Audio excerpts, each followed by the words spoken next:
यशोदानन्दन व्रज जनरञ्जन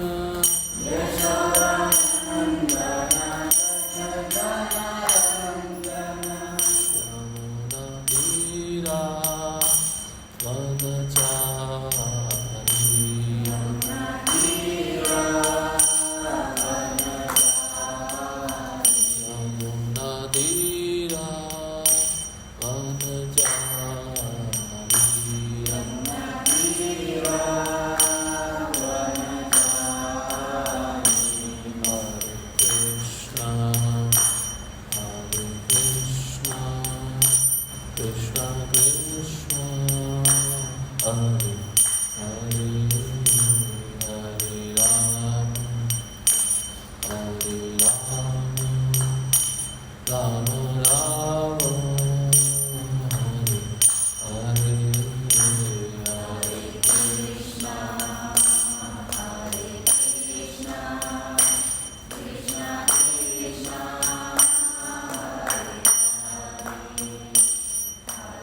दीनबन्धो जगत्पते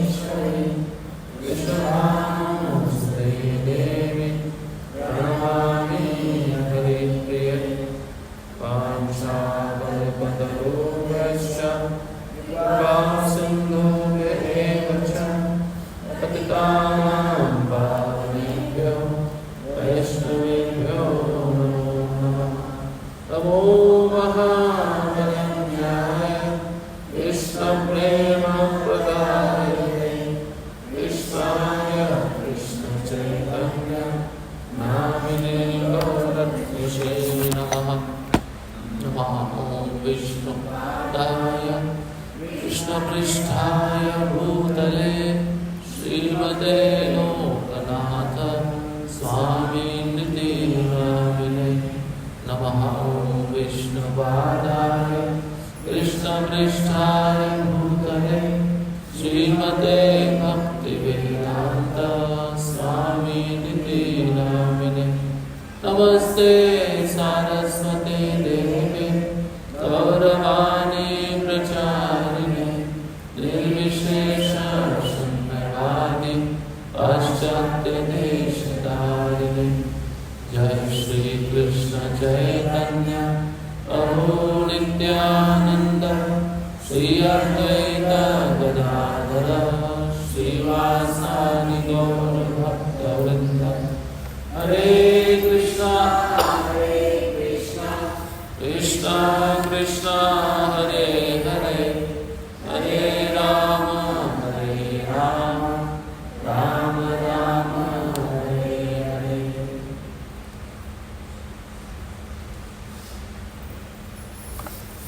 हरे कृष्णा। सभी भक्तों का स्वागत है।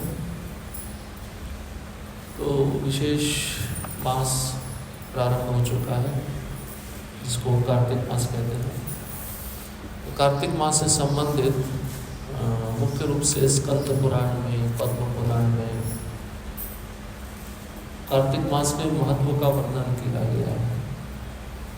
सनातन गोस्वामी सभी पुराणों में से कार्तिक मास का जो महात्म्य है अपने ग्रंथ हरिभक्ति विलास में लिखे हैं। उसमें से हम कुछ पढ़ेंगे। इस महीने का महात्म्य हमें पता होना चाहिए। किसी का महात्म्य पता चलता तभी हम गंभीर बनते हैं ना। इसके बारे में हमें कुछ पता नहीं है, व्यक्ति कैसा है, उसके बारे में हमें कभी गंभीरता नहीं होती है।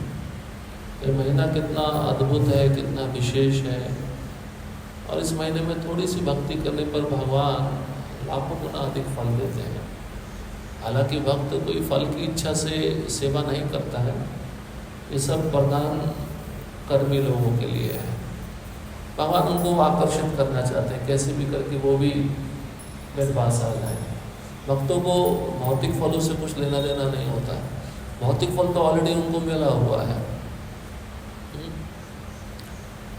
तो हम कुछ श्लोक पढ़ेंगे, दीपदान से संबंधित है, शास्त्र अध्ययन करने से संबंधित है, और सुबह जल्दी उठने से संबंधित है, या जो माताएं रंगोली बनाती हैं उससे संबंधित है। सब दिया हुआ है इसमें कि इस महीने में जो भी ये सब कृत्य संपन्न करता है भगवान दामोदर की प्रसन्नता के लिए, तो वो कहाँ जाता है, उसको क्या प्राप्त होता है। इसलिए हमें ये सुनना चाहिए। इससे थोड़ी आपकी गंभीरता बढ़ सकती है, और गंभीरता बढ़ेगी तो शायद आप मंगलाते हुए भी हो सकते हो।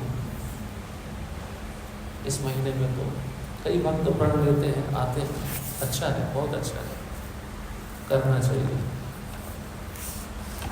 मूल संस्कृत में श्लोक नहीं पढ़ूंगा, टाइम जाएगा, तो मैं खाली अनुवाद पढ़ के आपको बताऊंगा, और ये श्लोक कहाँ से है वो भी बता दूंगा।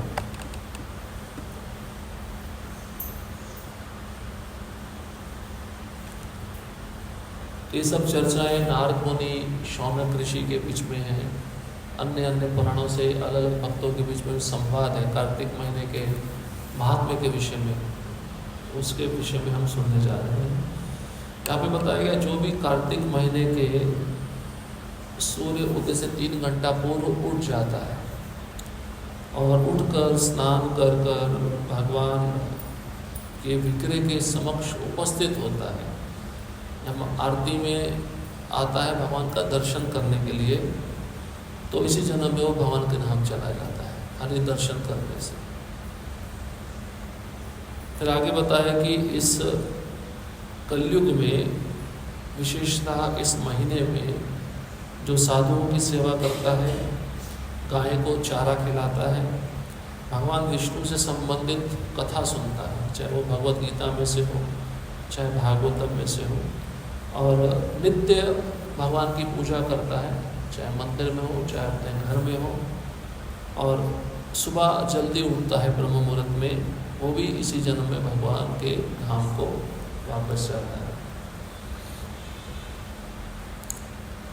कोई जल दान करता है, कोई 1000 गायें दान करता है तो उसका लाभ केवल सुबह स्नान करने से कार्तिक महीने में मिल जाता है। समझ रहे हैं आप? जो सुबह जल्दी उठ के स्नान करता है साधारण जल से अपने उसको 1000 गाय दान करने का फल मिल गया कार्तिक महीने में। और जो किसी उत्सव है या प्यासे को जल पिला दिया तो एक प्याऊ खोल दिया, उसका भी जो फल है उस भक्त को मिल जाता है। और यहाँ पे पता है कि सूर्य ग्रहण के समय सन्निहत्या एक नदी है, बहुत ही मंगलमय नदी है, उसके कुंड में जो स्नान करता है सूर्य ग्रहण के समय उसको जो फल मिलेगा। और नर्मदा नदी में जो स्नान करता है चंद्र ग्रहण के समय उसको जो फल मिलेगा वो कार्तिक महीने में सुबह जल्दी उठ के स्नान करने वाले को सेम फल मिल जाता है। इससे विशेष तिथि होती है ना, सूर्य ग्रहण चंद्र ग्रहण, उसमें दान दिया जाता है। और या तो फिर किसी पवित्र स्थान में जाकर लोग स्नान करते हैं किसी कुंड में, तो उसका फल ग्रहण का इंतज़ार करने का, प्रतीक्षा करने का आवश्यकता नहीं है, आपको सुबह जल्दी स्नान करने से वो फल मिल जाता है।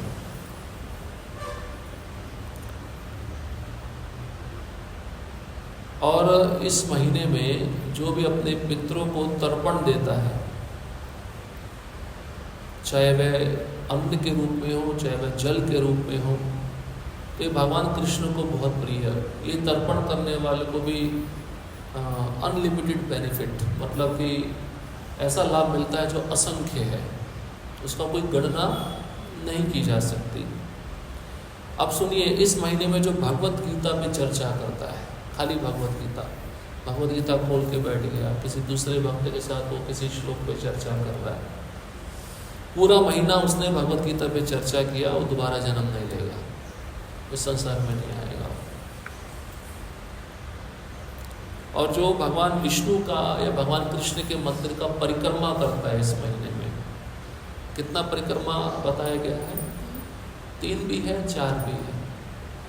जो कोई भगवान विष्णु का इस कार्तिक महीने में परिक्रमा करता है उसको हर कदम पे अश्वमेध यज्ञ का फल प्राप्त होता है। तो 100 अश्वमेध यज्ञ करने पर क्या बनते हैं? इंद्र बनते हैं। तो 100 कदम रखोगे आप इंद्र बन जाओगे। समझ रहे हैं? आपको इंद्र नहीं बनना है लेकिन परिक्रमा करते के समय कितने कदम चलते हैं, तो हर एक कदम पे अश्वमेध यज्ञ का फल मिलता है। और ये यज्ञ अभी संभव नहीं है करना, ये बड़े खर्चीले यज्ञ होते थे जो बड़े बड़े राजा लोग त्रेता युग में, सतयुग में करते थे। द्वापर युग में भी युधिष्ठिर महाराज मुश्किल से 1 या 2 कर पाए। जो 100 अश्वमेध यज्ञ करता है सही तरीके से, सही विधि से, उसको इंद्र का पद प्राप्त होता है। जैसे पृथु महाराज 99 यज्ञ कर लिए थे, इंद्र को खतरा हो गया, घोड़ा चुरा लिया, वो कथा मैं नहीं बताऊंगा लेकिन ये सब फल इस महीने में केवल मंदिर की परिक्रमा करने से मिल जाता है। आपको परिक्रमा नहीं दिख रही है तो मंदिर जो बना हुआ है उसके बाहर ही चक्कर लगा लो, इसको भी परिक्रमा कहते हैं। अब सुनिए, जो भगवान के मंदिर में आकर इस महीने में किसी भी समय नृत्य करता है, गाता है या कोई वाद्य यंत्र बजाता है, कोई करताल बजाए, कोई मृदंग बजाए, उसको भी भगवान का वैकुंठ लोक प्राप्त होता है। खाली करताल बजाने से, मृदंग बजाने से, गाने से और नाचने से। आप पूछोगे तो प्रमाण क्या है? मैं दे दूँ आपको पेज नंबर, आप ले जाना, इसको फोटो कॉपी ले लेना। आप सुनिए, इस महीने में कोई विष्णु सहस्त्र नाम पढ़ता है। भगवान विष्णु के 1000 नाम है ना। बहुत सारे कर्मकांडी लोग महामंत्र का जप नहीं करेंगे लेकिन विष्णु सहस्त्र नाम पढ़ेंगे, अच्छा है। लेकिन 1000 विष्णु के नाम किसके बराबर के हैं? नहीं, 1 राम नाम के बराबर है। और 3 राम नाम किसके बराबर है? कृष्ण के। तो जो विष्णु सहस्त्र नाम पढ़ता है इस महीने में, और गजेंद्र स्तुति पढ़ता है, भागवतम का 8वां स्कंद गजेंद्र मोक्ष का स्तुति है, ये दोनों का उच्चारण को इस कार्तिक महीने में करता है किसी भी समय, चाहे रात को 12 बजे, सुबह, दोपहर, वो भी दोबारा जन्म नहीं लेता। तो जो महामंत्र जप करा उसके विषय में क्या कहा, तो वो कितने विष्णु सहस्त्र नाम उच्चारण कर लिया, है ना। समझ रहे हैं बात को। ये भगवान की दया है, हम पर कृपा है। एक पिता ही अपने पुत्र के बारे में ऐसा सोच सकता है। अब यहाँ पे बताया गया है, जो कोई प्रार्थना अर्पण करता है भगवान को और भगवान का गुणगान गाता है, चाहे वैष्णव गीत के रूप में हो, चाहे कथा के रूप में हो, पूरे महीने कार्तिक में, वो भी श्वेत द्वीप जो भगवान का आध्यात्मिक जगत है, जहाँ पे चैतन्य महाप्रभु रहते हैं, वो उसमें जाता है, उस स्थान पे जाता है। और अकेला नहीं जाता है, उसके साथ में पितरगण जाते हैं, सब पूर्वज जाते हैं। इस महीने में कोई जौ मराठी में जौ को क्या कहते हैं ना, तो जो कोई जौ को भगवान को अर्पण करता है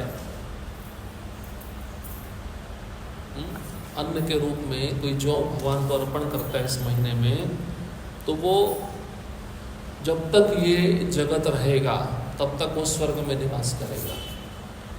जब तक ये जगत है, भगवान ब्रह्मा जी का जब तक आयु बचा हुआ है तब तक वो स्वर्ग में निवास करेगा। इस महीने में कोई भगवान को अगरू एक विशेष प्रकार का सुगंधित पदार्थ होता है जो पूजा के समय अर्पित किया जाता है भगवान को। अगरू कहते हैं, लिक्विड फॉर्म में होता है, तो भगवान का अभिषेक करते हैं, उस जल में अगरू को मिलाया जाता है। अगरू है, कपूर है, चंदन है या अगरबत्ती है। इस महीने में कोई अर्पण करता है भगवान केशव को, भगवान कृष्ण को, वो भी दोबारा जन्म नहीं लेता, केवल एक बार अर्पण करने से। अब इस महीने में कोई भगवान हरि की कथा सुनता है, देखो कथा का बहुत महत्व है। आप कुछ और करो ना करो, श्रवण पे कितना बल दिया गया। जो कोई इस महीने में भगवान की कथा को सुनता है भक्ति भाव से, उसको वो 100 गाय दान करने का फल प्राप्त होता है। और चाहे वह कथा में पूरा श्लोक नहीं समझ पाया, श्लोक का आधा भी समझ पाया, आधा भी नहीं समझ पाया तो 1/4 समझ पाया, 1/4 भी नहीं समझ पाया, एक अक्षर समझ पाया, तब भी उसको 100 गाय दान करने का फल मिल जाता है।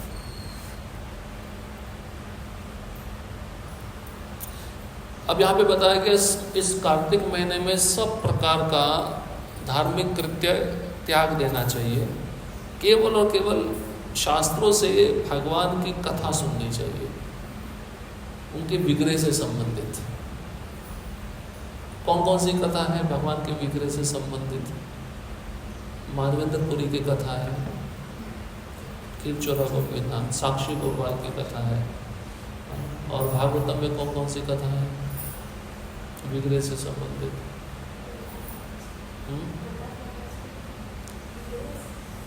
थोड़ा तेज बोलिए महाराज। हाँ, प्रहलाद महाराज ने नरसिंह भगवान को प्रकट किया। विग्रह का महात्म्य किसी स्तुति में दिया गया है, भगवान के विग्रह का महात्म्य कि भगवान के मंदिर में जो विग्रह होता है उसको देखने मात्र से व्यक्ति अपने सारे पाप कर्मों से मुक्त हो जाता है। ऐसा कई वर्णन है, 11वें स्कंद में है। भगवान उद्धव जी को पूरा एक अध्याय बताए हैं उनका विग्रह की स्थापना के विषय में, और जो उसमें भाग लेता है, चाहे दर्शन करे, किसी प्रकार से सेवा में योगदान दे, उसको भगवान के समान ऐश्वर्य प्राप्त होता है। या भगवान के भक्त की कथा हो वो भी सुनेंगे, तब भी हम दोबारा इस संसार में जन्म नहीं लेंगे। इस कार्तिक महीने में कोई भी व्यक्ति भगवान का नाम, रूप, गुण, लीलाएं इसका यशोगान करता है, वह अपने 100 जन्मों के पूर्वजों का उद्धार कर देता है सुनने से।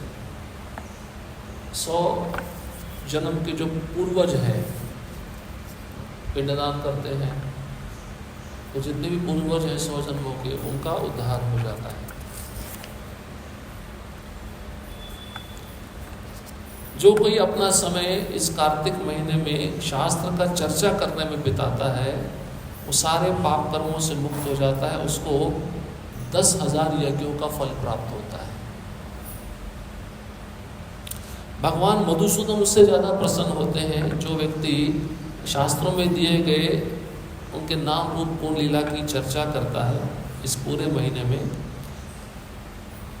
और जो दान दे रहा है, चाहे वह दान में गाय दे, हाथी दे, चाहे वह यज्ञ करे, इतना महत्व नहीं है जितना कथा सुनने का महत्व है।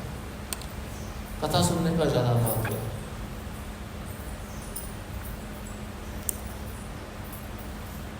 जो भगवान की कथा को सुनता है इस कार्तिक महीने में, वह सभी प्रकार के कष्टों से मुक्त हो जाता है।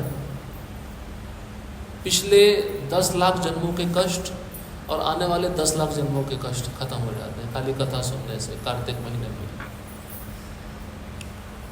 जो व्यक्ति कार्तिक महीने में रोज एक भागवतम का श्लोक पढ़ता है, केवल एक, भक्ति भाव से उसको 18 पुराण पढ़ने का फल प्राप्त हो जाता है। 18 पुराण है ना, आपको शॉर्टकट दे दिया भगवान ने, और वहां पे लिखे भक्ति भाव से।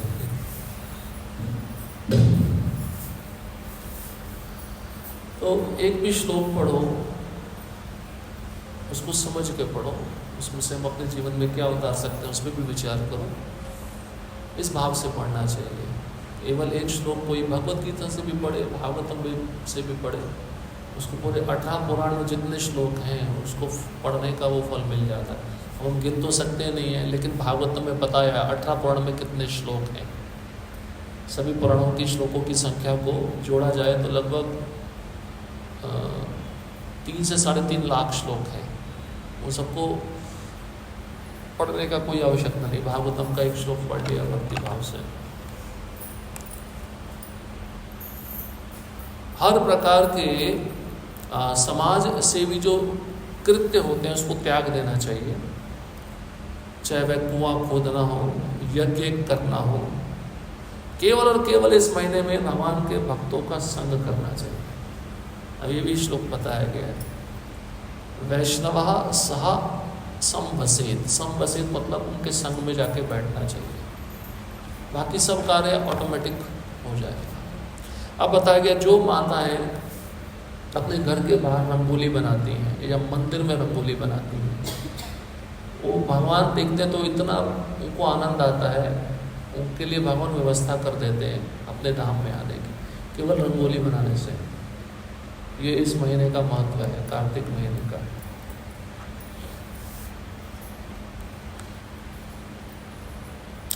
जो कोई इस महीने में ब्रह्मचर्य व्रत का पालन करता है, चाहे वह स्त्री हो चाहे वह पुरुष हो, जमीन पे सोता है बिना चटाई के, हविष्य, हविष्य कहते हैं मूंग का दाल का खिचड़ी, केवल एक टाइम खाता है, और पलाश के पत्ते पे खाता है। ये पलाश का पत्ता यज्ञ में इस्तेमाल किया जाता है, बहुत पवित्र पत्ता होता है। और दामोदर भगवान का दीपदान से पूजा करता है। पूरा इस कार्तिक महीने में वो सब प्रकार के पापों से मुक्त हो जाता है। ऐसा व्यक्ति वैकुंठ धाम को प्राप्त करता है इस शरीर त्यागने के बाद, और भगवान हरि के संग में रहकर उनकी सेवा करके वह धाम में बड़ा प्रसन्न रहता है। इसलिए ये सब महत्व है।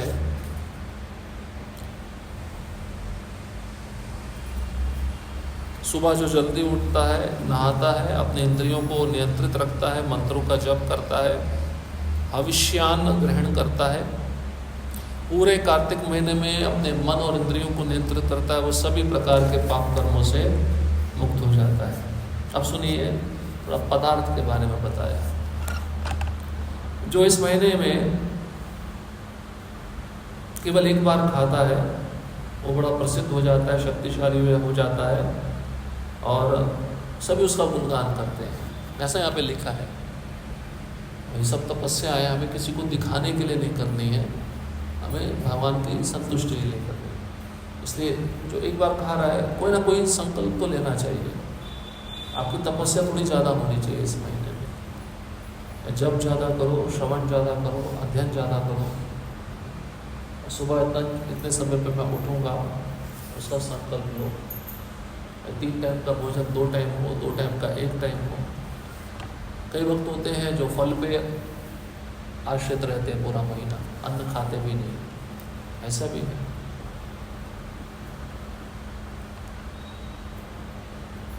जो इस महीने में केवल भगवान का प्रसाद ग्रहण करता है, उच्छिष्ट, वो इस जन्म मृत्यु के चक्र से मुक्त हो जाएगा।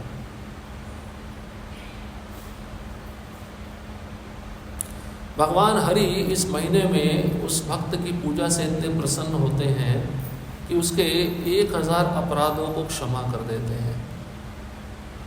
अगर जाने अनजाने में उस उपासक से 1000 अपराध हुए, हमें तो पता नहीं चलता क्या अपराध हुए, तो भगवान उस भक्त के पूजा से प्रसन्न होकर उसके 1000 अपराधों को क्षमा कर देते हैं।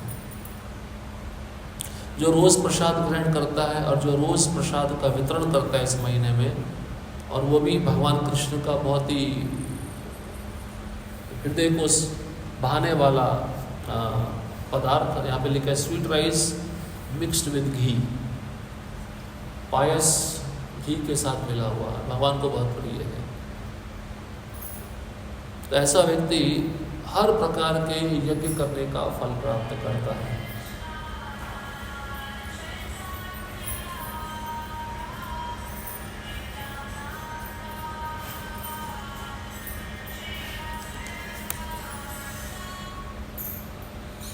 जो सुबह उठता है ब्रह्म मुहूर्त में, भगवान को दीपदान करता है, तुलसी महारानी की सेवा करता है पूरा महीना, वो भगवान विष्णु के जैसा शरीर प्राप्त करता है उनके धाम में। तुलसी महारानी की सेवा भी बहुत महत्व रखती है इस महीने में। ठीक है, आप कृष्ण की सेवा नहीं कर पा रहे हो, एटलीस्ट उनसे संबंधित जो उनके पार्षद हैं, जो उनको बहुत प्रिय है, उनकी सेवा भी करोगे तब भी आपको भगवान का धाम प्राप्त हो जाएगा। उस महीने में गाय की सेवा है, तुलसी की सेवा है, भक्तों की सेवा है, ये करनी चाहिए। अब भगवान कहते हैं ठीक है, पूरा महीना व्रत नहीं रख पाया, केवल कार्तिक के 3 दिन व्रत रख लिया उसने। देवता उसकी पूजा करते हैं, उस जीवात्मा की देवता पूजा करते हैं। जो 3 दिन, केवल 3 दिन भगवान का उपवास रखकर सेवा किया। अब उसके विषय में क्या कहा है? जो पूरा महीना भगवान की कार्तिक महीने में सेवा की है, उसके विषय में क्या कहा है? इसलिए जो चीज़ें अभी हम बताने जा रहे हैं कार्तिक महीने में, ऐसी 5 चीज़ें करनी चाहिए। कौन सी हैं? सुबह जल्दी उठना चाहिए, स्नान करना चाहिए, तुलसी महारानी की सेवा करनी चाहिए, दीपदान करना चाहिए, और जो आपने कार्तिक व्रत का अनुष्ठान लिया उसको तोड़ने के लिए अंत में ब्राह्मणों को या भक्तों को प्रसाद खिलाना चाहिए। तो ये 5 कृत्य करने से कार्तिक महीने में मुक्ति का वह पात्र बन जाता है, उसको मुक्त कर दिया जाता है संसार के जन्म मृत्यु के चक्र से।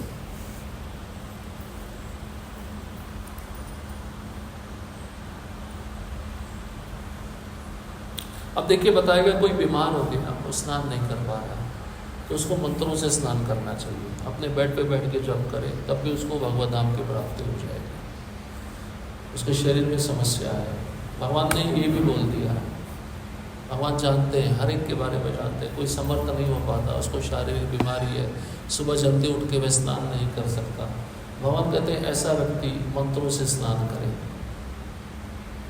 कभी कभार आपने देखा स्नान भी कई प्रकार का होता है, पानी से होता है, दूसरा आचमन से भी होता है, थोड़ा जल लेते हम सर पे चढ़ा, मंत्र से भी स्नान होता है। लेकिन शरीर स्वस्थ है तो फिर स्नान करके जप करना चाहिए। लेकिन ऐसा भक्त जो शारीरिक दृष्टिकोण से ठीक नहीं है, स्नान नहीं कर सकता, तो ऐसा मंत्र का जप भी करेगा तब भी उसको मुक्ति मिल जाएगी।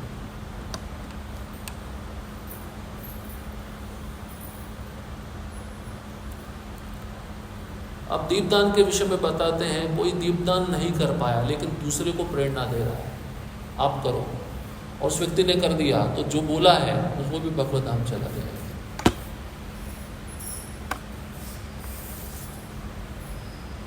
और मान लीजिए हवा चल रही है, हवा से दीप बुझने वाला है, चाहे उसने दीपदान नहीं किया लेकिन हवा से भगवान के दीप को बचा लिया, वो भी भगवत धाम चला जाएगा। यहाँ पे लिखा। अब भगवान इतना, अब आपके लिए और क्या करें बताओ मुझे। हम ये ऐसा तो नहीं कह सकते दिल खोल के रख दे बस भगवान अपना, और क्या करेंगे पिता, और क्या करेगा पुत्र के लिए।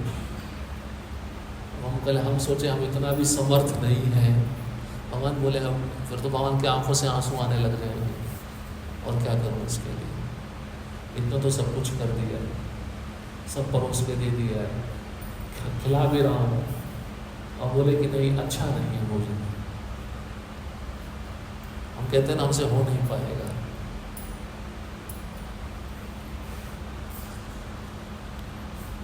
देखिए अगर तुलसी महारानी आपके पास में नहीं है तो एक ब्राह्मण या वैष्णव का पूजा अर्चना करना चाहिए।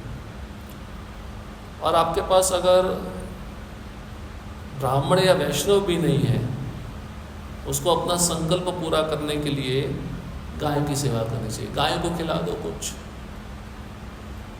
गाय को चारा खिला दो, गाय को गुड़ खिला दो, इसका महत्व है इस कार्तिक महीने में। हम कहते हैं ना ये नहीं है वो नहीं, कुछ ना कुछ तो कारण होता है, लेकिन कारण का भी विशेष सॉल्यूशन बता रहे हैं।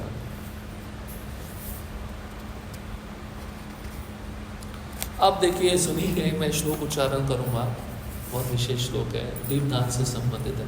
कल्प कोटि सहस्राणि पातकानि बहुनि अपि निमेषर्धेन दीपस्य विलयम यान्ति कार्तिके। सुन लीजिए ध्यान से, कोई दीप अर्पण कर रहा है केवल आधे क्षण के लिए, उसने खाली दिखा दिया, घुमाया नहीं। कार्तिक के महीने में वह व्यक्ति अपने सारे पापों से मुक्त होकर भगवान के धाम चला जाता है, खाली दिखा के रख दिया, घुमाया नहीं। अब चिंता के समय आप घुमाओगे तो आप उसका मेरिट समझ लो, मैं कुछ बोलना नहीं चाहता हूँ। जैसे मान लो छोटा बच्चा है ना, उसके हाथ में अपने दीप वो जल रहा है, उसने छोड़ दिया, भगवान उसको भी स्वीकार कर लेते हैं। और बोलो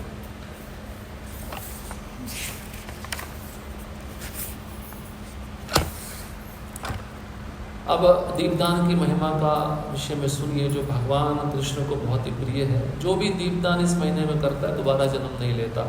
दीपदानेन विप्रेन्द्र न पुनर्न जायते भुवि, न पुनर्न जायते भुवि। पुनर्मतलब दोबारा, भुवि मतलब इस पृथ्वी पर उसका दोबारा जन्म नहीं होता खाली दीपदान करने से। इसलिए दीपदान का विशेष महत्व है इस महीने में।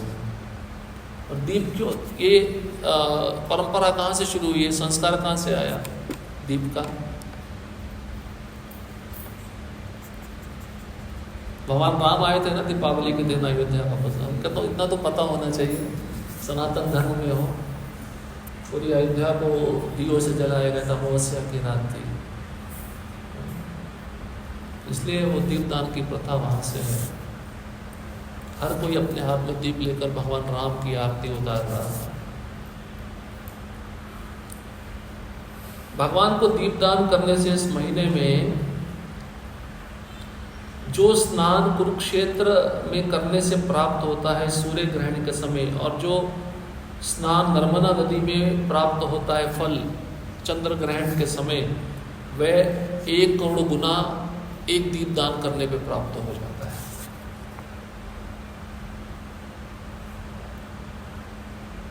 और कहते हैं अश्वमेध यज्ञ करने का क्या आवश्यकता है जब आपके पास दीप है। ये भी 2 सुन लीजिए, या तो आपके पास में घी का दीपक होना चाहिए, या फिर क्या कहते हैं तेल का दीपक होना चाहिए। सरसों के तेल को मत करना, वो ठीक नहीं है। तो 2 ही चीज़ें बताई गई शास्त्रों में, तिल का तेल नहीं तो घी, उसका बना हुआ दीप होना चाहिए। अब साधारण लकड़ी आप अर्पण कर रहे हो तो ठीक है, लेकिन जो तुलसी के कांडी होती है ना, समझते हैं,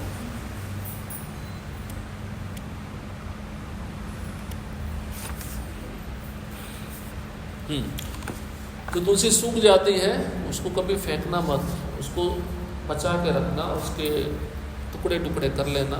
जब भी कार्तिक महीना आए, खराब नहीं होता है, उसके कोने पे कॉटन लपेट कर घी में डिप करके भगवान को दिखाओ। तुलसी उसका तो अलग ही महत्व है, तुलसी तो भगवान को इतनी प्रिय है।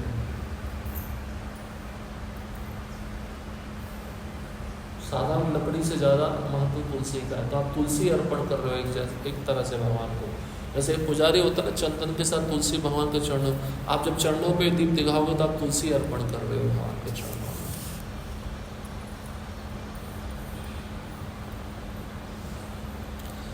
इस महीने में कोई मंत्र जपा नहीं पूरा महीना, जिसने कोई धार्मिक कृत्य नहीं किया, किसी प्रकार का यज्ञ नहीं किया, वो केवल दीप दान करने से उसको इस सब मंत्र का जप करने का फल, यज्ञ करने का फल, धार्मिक कृत्यों का फल केवल दीपदान करने से प्राप्त हो जाता है। और दीपदान जो करता है कार्तिक के महीने में केवल एक बार, वो सारे प्रकार के यज्ञ कर लेता है और सारे तीर्थों में स्नान कर लेता है। सारे तीर्थों में, जो इस पूरे पृथ्वी पे जितने तीर्थ हैं, केवल एक दीपदान करने से उन सभी तीर्थ फलों में स्नान करने का फल मिल जाता है।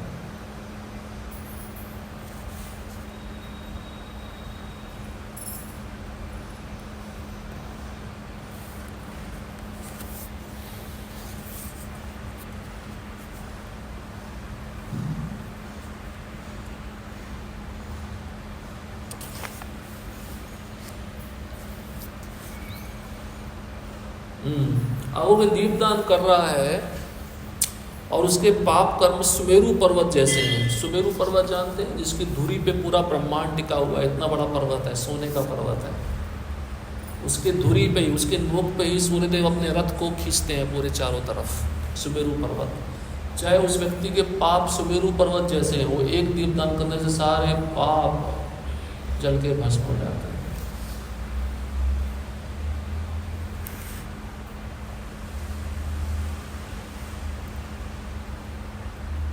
ये मनुष्य शरीर भगवान मधुसूदन को दीप दान करने के लिए प्राप्त हुआ है कार्तिक महीने में, और जो इसको करता है वो पूरे जगत में यशस्वी बनता है।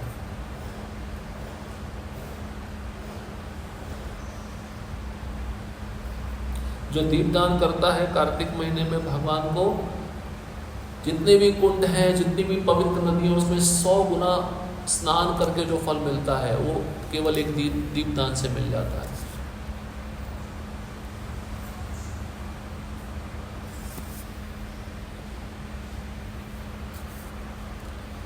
ऐसा कोई पापी नहीं इस जगत में, पूरे 3 त्रिभुवन में ऐसा कोई पापी नहीं है कि भगवान उसको पवित्र ना कर सके। केवल एक दीपदान करने से वो पापी व्यक्ति भी, चाहे उसने पहाड़ जैसे पाप किए हो, तीनों जगत में उसका पाप की लिस्ट में सबसे ऊपर नाम हो, उसका पाप का फल सारा नष्ट हो जाता है केवल एक बार दीपदान करने से।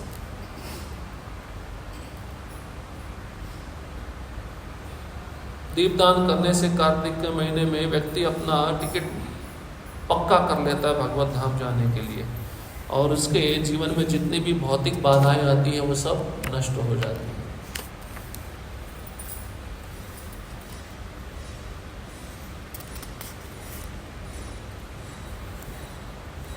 जो कार्तिक के महीने में भगवान विष्णु या भगवान कृष्ण के मंदिर को दीपों से सजाता है,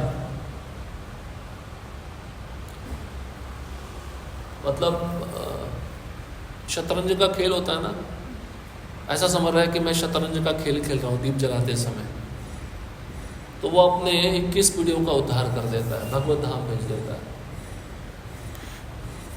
यहाँ पे ऐसा क्यों लिखा है चेस, वो मुझे पता नहीं है। कभी कभार हम दीप इधर रखते हैं उधर रखते हो तो ऐसा लगता है ना शतरंज का खेल खेल रहे हैं, तो यहाँ पे वो गेम का नाम आया, इसलिए मैं बता रहा हूँ। अब देखिए, जो कोई वैष्णव के घर में दीप लगाता है कार्तिक के महीने में, उसको संपत्ति मिलती है, संतान अच्छी मिलती है, यश मिलता है, उसका समाज में नाम बढ़ता है।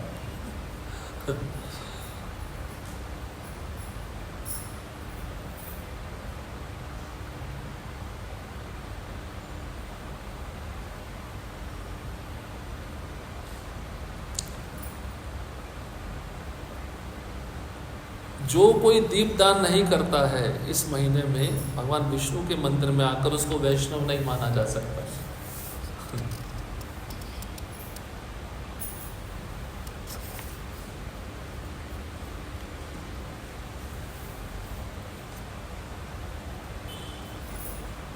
जो कोई दीपदान करता है भगवान हरि के मंदिर में आकर इस महीने में, उसको एक चमचमाते रथ में बिठाया जाता है। आप समझ लो रथ कौन सा होगा, उस रथ में से बहुत सारा प्रकाश निकल रहा है। ऐसे रथ में बिठाकर उसको हरि के धाम में भेजा जाता है। साथ में उसके विष्णुदूत खड़े रहते हैं उसकी सेवा के लिए। हम लोग बोलिए अतिशोक्ति बोल रहे हो आप सब, अतिशोक्ति नहीं है। इसलिए हम कहते हैं भाई दीपदान करो।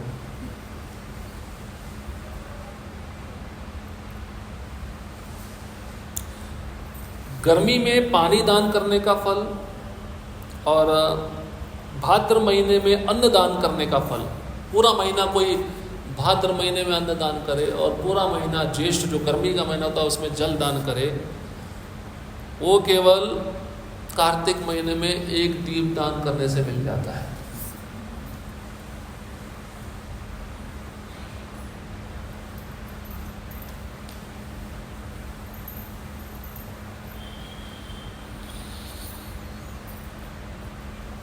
दीपदान करने से भगवान हरि के मंदिर में इस कार्तिक महीने में वो यमराज के डंडे से मुक्त हो जाता है। अब देखिए वो जो कथा मैंने बताई थी चूहे की, एक श्लोक में यहाँ पे कथा लिखी है, वो श्लोक पढ़ के सुना देता हूँ आपको। एकादश्याम परेर दत्तम दीपम प्रज्वल्य मूषिका, मूषिका मतलब चूहा, मनुष्याम दुर्लभम प्राप्य परम गतिम अवापसा।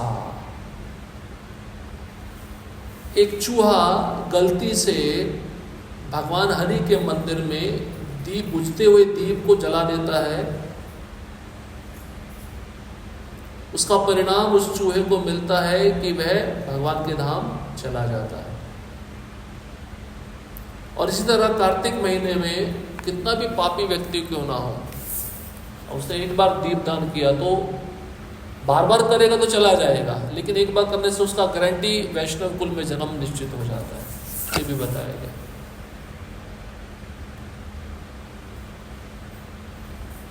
तो ये सब दीपदान की महिमा बताई है, बहुत अनंत है, इसमें भरी पड़ी है। जितना भी बताएंगे उतना कम है। आप समझ लो कितना महत्वपूर्ण है। ठीक है, अब जैसे हमने भक्तों को पता ही है ये महीना जो चल रहा है, इसमें प्रभुपाद जी तो इतना ज़्यादा कठिन नियम नहीं बताए हैं। बेसिक नियम यही है कि हमें ज़्यादा से ज़्यादा श्रवण, अध्ययन, जप, आपकी जो सेवा है उसको बढ़ाना चाहिए, संकल्प लेना चाहिए इसके विषय में। ये बेसिक रिक्वायरमेंट है इसका। दीपदान करो, सुबह जल्दी उठो, सुबह जल्दी उठना चाहिए इस महीना। एटलीस्ट आप पूरा साल नहीं उठते हो, लेकिन इस महीना जल्दी उठना चाहिए, स्नान करना चाहिए। दोपहर में नींद ले लो चलेगा, लेकिन सुबह जल्दी उठो। गाय की सेवा, वैष्णव की सेवा, तुलसी महारानी की सेवा, इसका महत्व है। और निंदा से बचो। देखो निंदा बहुत चल रही है आजकल, निंदा, प्रजल्प, असत्संग। अगर आप ये करोगे और साइड बाय साइड ये भी करोगे, कोई लाभ नहीं मिलेगा। जहाँ पे भी दो भक्त आपस में मिलते हैं ना, अगर वो कृष्ण कथा नहीं कर रहे तो वो भक्त नहीं है। हमें अधिकार नहीं है किसी के बारे में कुछ बोलने का। पहले हमें स्वयं को देखना चाहिए, हम कितने गिरे हुए हैं। आजकल ये सब चल रहा है, इसलिए हम आगे नहीं बढ़ पाते हैं। इससे डरो थोड़ा। वैष्णव का महात्म्य पढ़ो, भागवतम के 9वें स्कंद में अम्बरीश महाराज के विषय में भगवान वहाँ पे अपने भक्त को कितना महत्व देते हैं, उनका कैसे गुणगान करते हैं। ये हम नहीं पढ़ते, नहीं सुनते, इसलिए हमारे मुख से गंदे शब्द निकलते हैं। मत करो ये सब, मेरा हाथ जोड़ के आपसे निवेदन है। आप ऐसा करोगे ना, उसके बुरे गुण तुम्हारे अंदर आएंगे, तुम्हारे जितने अच्छे गुण हैं उसमें चले जाएंगे। महाभारत में ऐसा लिखा है, ये भी सुन लो। अपना ही घाटा कर रहे हो आप निंदा करके। मुझे कुछ बातें सुनने में आ रही हैं जो बिल्कुल ठीक नहीं लग रही हैं, ये गलत है। आप अपना ही नुकसान कर रहे हो, इसमें हमारा कोई नुकसान नहीं है।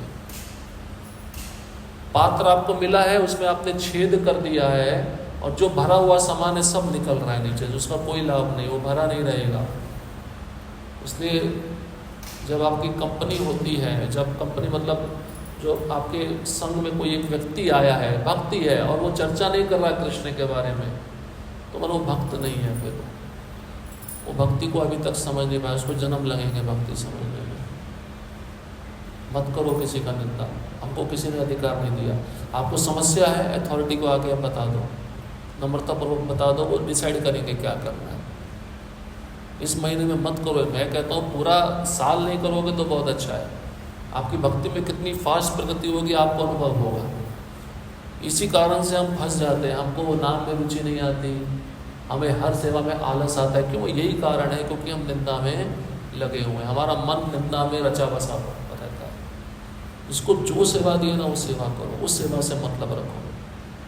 हम कोई दूध के धुले हुए नहीं हैं, हम दूसरे का निंदा करें, हम कितने धुले हुए हैं। अगर हम किसी का एक दुर्गुण बता रहे हैं, उससे ज़्यादा दुर्गुण हमारे अंदर है। समझो इस बात को। नहीं समझोगे ना, भगवान आपसे प्रसन्न नहीं होंगे, नहीं होंगे। और किसी भक्त का दिल दुखा के तो कभी प्रसन्न नहीं होंगे। हमें बताया जाता था किसी का बुरा करके हमारा अच्छा हो सकता है, नहीं होगा। यहाँ पे भी वही सिद्धांत है। हम किसी को रुलाएंगे, किसी का दिल दुखाएंगे, और हम सोचें कि हम अच्छा भक्ति कर ले, नहीं होगा। आप कितना भी प्रयास कर लो, नहीं होगा। इसलिए ये चीज़ें मत करो। प्रभुपाद बोले हैं भक्त को निंदा से बचना चाहिए। बार बार पढ़ो, चैतन्य महाप्रभु निंदा की तुलना किससे करते हैं? हाथी, पदांध हाथी, पागल हाथी। वो एक बार हाथी घुस जाता है ना उद्यान में, तहस नहस कर देता है। वैसा ही निंदा में बता रहा हूँ आपको। और ऐसा तहस नहस होगा, आपकी भक्ति नष्ट हो जाएगी पूरी। इससे बचो, मत करो। आपको जो सेवा दी है उसमें मन तभी लगेगा जब आप इन चीज़ों से बचोगे। ठीक है, आज आपको लग रहा है कि कोई फ़र्क नहीं पड़ रहा है, लेकिन ये फ़र्क आपको 2-3 साल के बाद पता चलेगा। जो मीठा जहर होता है ना, धीरे धीरे असर करता है। वही चीज़ यहाँ पे है। ये निंदा कैंसर है, कैंसर बीमारी इतनी भयावह होती है, एक बार पूरे शरीर में फैल जाती है, उसका कोई इलाज नहीं है। ऐसी निंदा ही कैंसर है। ये जब फैलता है ना पूरे शरीर में, अंतिम समय तक ऐसे फैल जाता है, फिर पूरा आपको भक्ति से निकाल के बाहर फेंकता है। फिर आप उसका उपचार नहीं निकाल पाओगे। मैं बता रहा हूँ, चाहे प्रभु जी है, चाहे माता जी है, किसी के बारे में कुछ भी मत बोलो। ये मेरा आपसे नम्र निवेदन है। प्रॉब्लम क्या होता है, हम सुनते तो है नहीं किसी का, लेकिन हम बोलते बहुत कुछ है। कारण है ये, सुनना कम है, बोलना ज़्यादा है। क्योंकि बोलना कम चाहिए, सुनना ज़्यादा चाहिए। यही कारण होता है। इसलिए हम आगे नहीं बढ़ पाते, इसलिए हम भक्ति को गंभीरतापूर्वक नहीं ले पाते। ये मैं सबके लिए कह रहा हूँ, समझ लो, ये बहुत ज़रूरी है। ये प्रभुपाद जी का मापदंड है, इससे बचना पड़ेगा। अगर आपको भगवान के प्रति प्रेम जागृत करना है, नहीं होगा। अगर ये नहीं किया, 100 जन्म लेने के लिए तैयार रहो। फिर जब तक प्रेम नहीं मिलेगा भगवान के प्रति, सच्चा प्रेम, तब तक आपको दोबारा जन्म लेते रहना पड़ेगा। तैयार रहो। ऐसा नहीं खाली दीक्षा लेके और मैं भगवत धाम चले जाऊँगा, नहीं है फॉर्मूला। दीक्षा लेके आपको वो विधि विधान भी पालन करना चाहिए। तो मत करिए प्लीज़। मेरे को सुनने में बहुत सारी चीज़ें आ रही हैं जो ठीक नहीं है। निंदा मत करिए किसी की। इसमें आपका नुकसान है, जिसकी आप निंदा कर रहे हैं उसका कोई भी नुकसान नहीं है। ठीक है। तो ये जो कार्तिक महीना है, अब बहुत सारे भक्त पूछते हैं भीष्म पंचक। प्रभुपाद ने इसको मना किया है, नहीं करना चाहिए। लेकिन कई वक्त इच्छुक होते हैं तो ब्रजमंडल परिक्रमा में भी 5 दिन उनको फल दिया जाता है। अब कई हैं जो पानी पी के करते हैं, केवल एक ही बार पानी पीना होता है 5 दिन। जो आखिरी दिन होते हैं कार्तिक महीने के एकादशी से लेकर पूर्णिमा तक, उन 5 दिनों में कई भक्त पानी पी के करते हैं। एक ही बार सूर्यास्त के बाद वो पानी पीते हैं। कई भक्त केवल फल खा के करते हैं, एक ही बार, दिन में एक ही बार सूर्यास्त के बाद। कई होता है पंचगव्य, जो मोस्टली भक्त नहीं करते। और चौथा है एकादशी का प्रसाद लेते हैं, अन्न नहीं खाते 5 दिन। और जब पूर्णिमा के दिन होता है, अंतिम दिन होता है कार्तिक का, शाम को सूर्यास्त के बाद वो हविष्यान खाते हैं, मूंग के दाल का खिचड़ी, बिना नमक बिना मसाले का उबला हुआ। उससे वो अपना उपवास तोड़ते हैं। ये प्रथा है। कोई करना चाहता है तो जैसे आपको ठीक लगे आप कर सकते हैं। वो बेसिक प्रिंसिपल आपको बताया है क्या करना है क्या नहीं करना है। आप उसको समझ के करोगे ना, भगवान की कृपा प्राप्त हो जाएगी। दूसरे को आगे भक्ति में बढ़ाओ, उसको धकेलो मत, उसको धक्का मत मारो, उसको आगे बढ़ने के लिए प्रोत्साहन दो। ये हमारा कर्तव्य है। प्रभुपाद ने हमें ये सिखाया है। हमें ये नहीं सिखाया हम आगे चले जाएं बाकी सब पीछे रह जाएं। हमें जो हमसे पीछे उनको आगे बढ़ाना है। ऐसा करोगे भगवान जल्दी कृपा करेंगे आपके ऊपर, ठीक है। तो हमारा वैष्णव सदाचार में हमने भाग क्रमांक 6 तक पढ़ लिया था। भाग क्रमांक 7 एक गृहस्थ आश्रम पे पूरा विषय दिए हुए हैं, बहुत ही महत्वपूर्ण है। गृहस्थ आश्रम में एक पत्नी को, एक पति को कैसे रहना चाहिए, बाहर के लोगों से कैसा संबंध होना चाहिए, बच्चों को किस प्रकार का प्रशिक्षण देना चाहिए, इसका हम चर्चा करेंगे। तो सबसे पहला विषय है गृहस्थ आश्रम का महत्व एवं उद्देश्य। आध्यात्मिक संस्कृति में आश्रम वह स्थान है जिसके केंद्र बिंदु श्री कृष्ण होते हैं।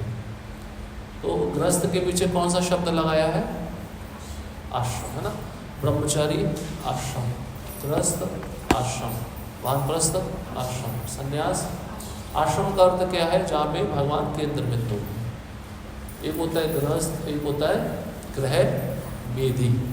गृह मेधी के केंद्र बिंदु में भगवान नहीं रहते, उसका पत्नी, उसका बच्चा, उसका घर वो रहता है, वो केवल उसके विषय में सोचता रहता है।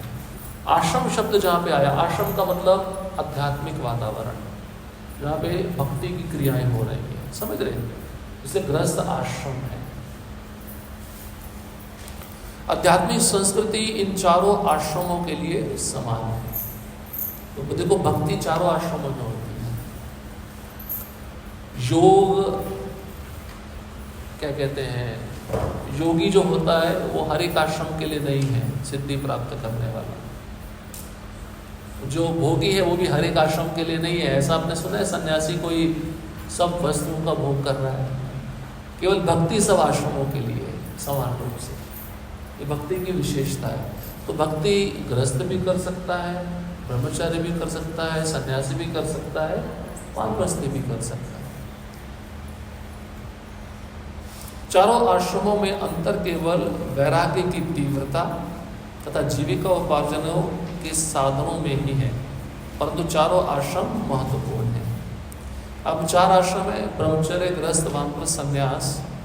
उसमें 2 चीज़ें बताई गई हैं, जीविका का उपार्जन और वैराग्य की तीव्रता। अंतर केवल इन 2 चीज़ों का है। धन उपार्जन कौन सा आश्रम करता है? गृहस्थ। वैराग्य का उपार्जन कौन करता है? संन्यास, ब्रह्मचारी। ये वैराग्य की, वानप्रस्थ भी वैरागी होते हैं। बाकी 3 आश्रम में वैराग्य प्रधान है, 1 आश्रम में धन उपार्जन, क्योंकि उसको अपने फैमिली को मेंटेन करना है और दान भी देना है। बाकी 3 आश्रम गृहस्थ आश्रम पे ही टिके हुए हैं ना, है या नहीं है? तो इसलिए चारों का महत्वपूर्ण रोल है, चारों आश्रमों का महत्वपूर्ण भूमिका है। आप किसी एक आश्रम को हटा दो, अस्त व्यस्त हो जाएगा सब। 4 पिलर पे बिल्डिंग खड़ी है, एक पिलर हटा दो, हिलनी शुरू हो जाएगी। नियमों का पालन करना। अब चारों आश्रमों के अपने अपने नियम है या नहीं है? तो नियम को क्या कहा गया? लक्ष्मण रेखा। अपने दायरे में रहकर उस आश्रम में रहने वाले व्यक्ति को नियमों का पालन करना चाहिए।